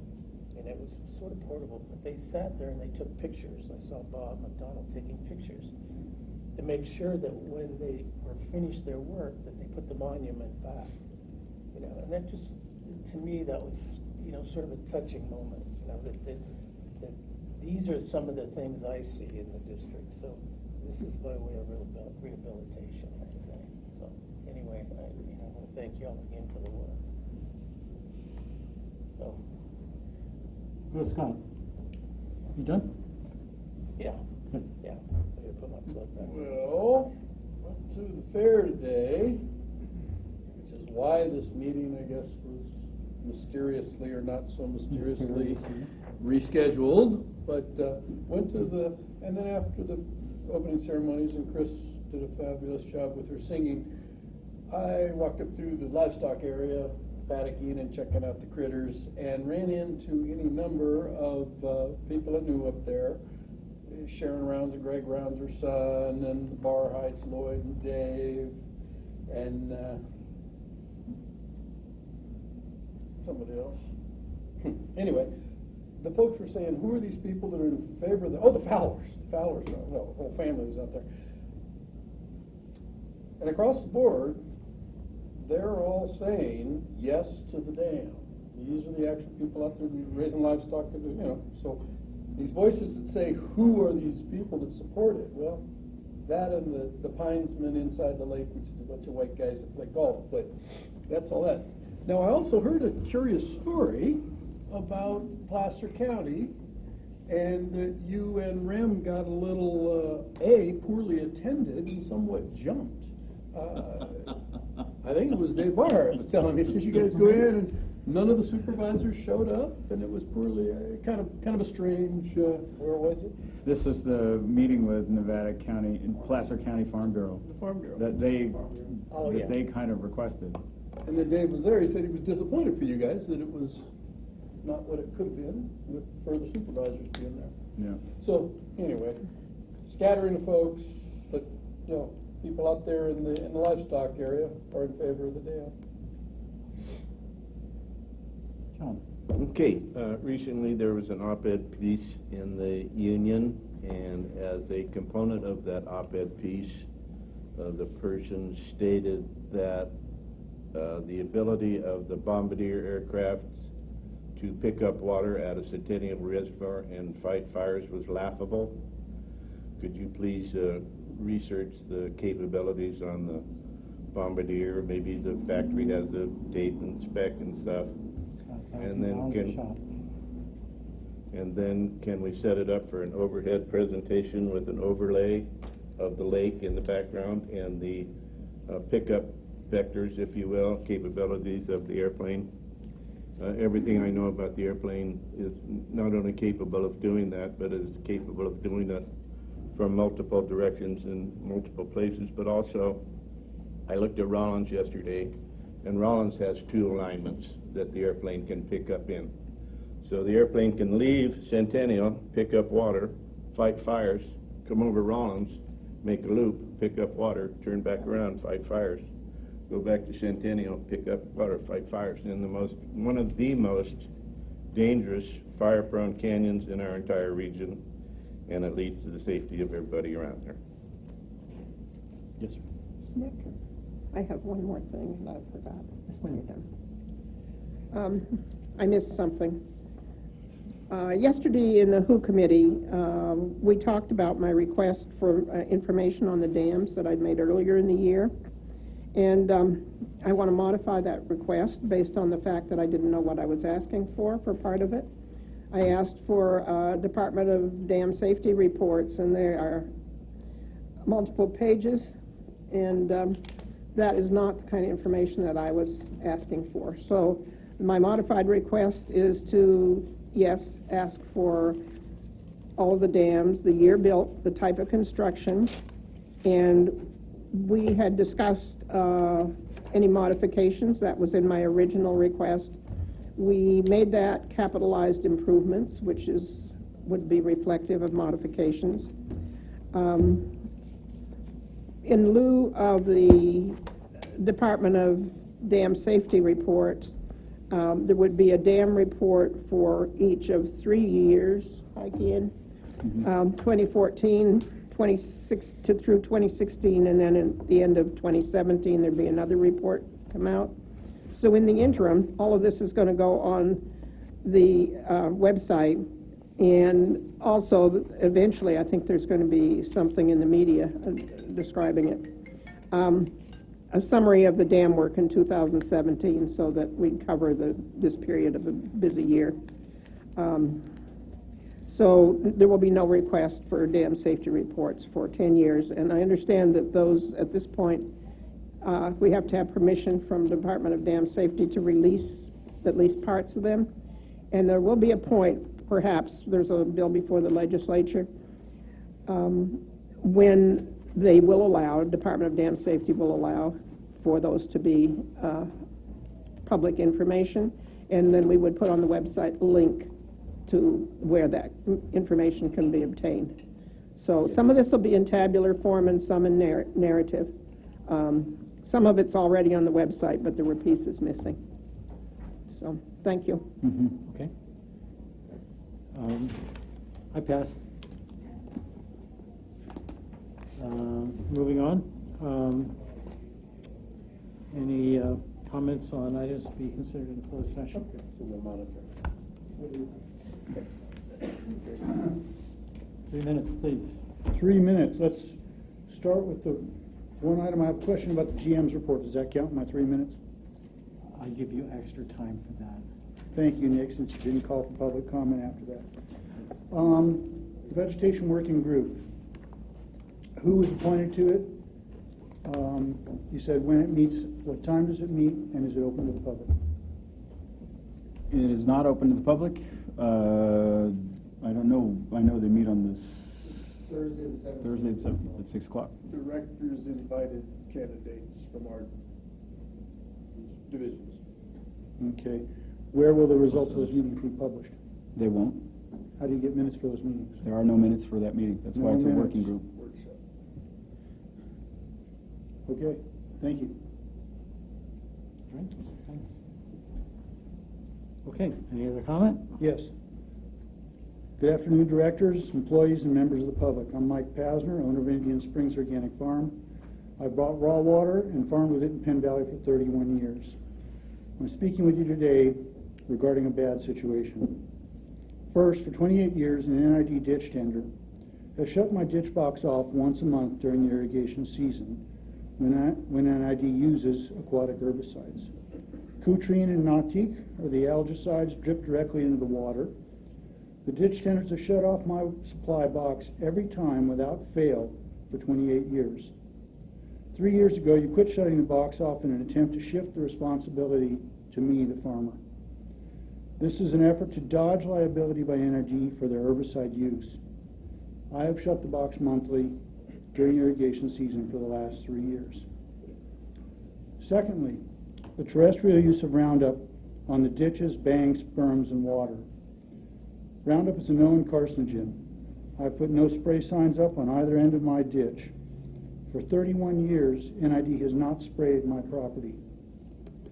They have cleaned the ditch with backhoes and nowadays use excavators yearly. Last year, NID started charging me $1,028 to clean the ditch. This is the first time ever charged for cleaning by NID anywhere. These two actions have placed an undue additional burden on me, the landowner, the farmer. I'm seeking whatever legal recourse there may be because I find this policy morally, ethically, and environmentally wrong and ill-informed. I'm actively seeking support from the public, with good response to reduce NID's herbicide usage. Nevada Irrigation District often claims to fulfill their mission statement and support local, conventional, and organic ranchers and farmers. It's certainly not apparent with these two actions. Thank you. Well, this is the lawsuit. No. We're going to look at? We'll deal with this, we'll Closed deal with session. this later, yes. Correct. Yeah, this item is agendized for closed I don't know session. which one it is. Yes. But it's Yeah, listed. it's agendized. So it's a lawsuit, so we'll. Okay, thank you, Mike. So you're commenting on closed session items? Sure. I'd just like to propose an idea, and it'll be short, and just want to first thank everyone. I mean, I think that, our community is wonderful for many different reasons, and certainly the people in this room are part of that. So I don't take lightly the amount of hard work that everyone puts into, keeping everything running. And what does this have to do with the closed session? And my proposal is that I think that here we got a taste of a lot of the fear that's out there right now all around Centennial, and just to propose, just an idea, but if it were possible to prevent the sale of water outside the district, not the county, but the district, understandably, in all manners, with the exception Okay, of so the you restrictions are imposed. straying off topic. This is You can comment go on. under South Sutter. Okay, so Okay. with You're on the the South Sutter closed side of. Okay, great. You're out of- So, Okay, fair with enough. the- Help with a the- brother out here. Thank you. So with the Yeah. exception of Yeah, water that's already allotted. We'll to gang South up on you Sutter. one way or another. I'm okay, I'll take it. I don't care. No one's paying me. But anyways, I just want to propose an idea that if there's any way that you can secure that, I think that you'd find a lot less opposition to the entire project. And I think that would be mutually beneficial for you guys. You'd get a lot less. Okay, repeat again, secure what? Yeah, so if you could just prevent the sale of water out of district, with the exception of that which is already allotted to South Sutter Water District. So understandably, we're building a very big dam, and I think that we're going to have a lot of surplus with that. So with that surplus, like 10 times more than we'll need in 2050, or maybe not quite that much, but anyways, with that surplus, if we're selling that out of county and helping to fuel development or, securing, development in other places, I just think that it's a very slippery slope to start that process. So Okay, thank you. I only want to suggest that if you could prevent that, I think you'd find a lot less opposition. Very good. Thank you. Can you please repeat your name? John Marlowe. Thank you. Can you Thanks. spell your last name for me? M-A-R-L-O-W. M. Oh, thank you. Thank you. Any other comment on items to be considered in closed session, even though that was not an item in closed session? Yeah. Well, I made many mistakes, I'm sorry. Fair enough. I'm just giving you a hard time. It's been a long day. Thank you very much. Okay, at this point, I'm going to adjourn and we'll reconvene in 5 minutes in closed I don't session. think you properly addressed Chris. Chip's looking. Armin's looking.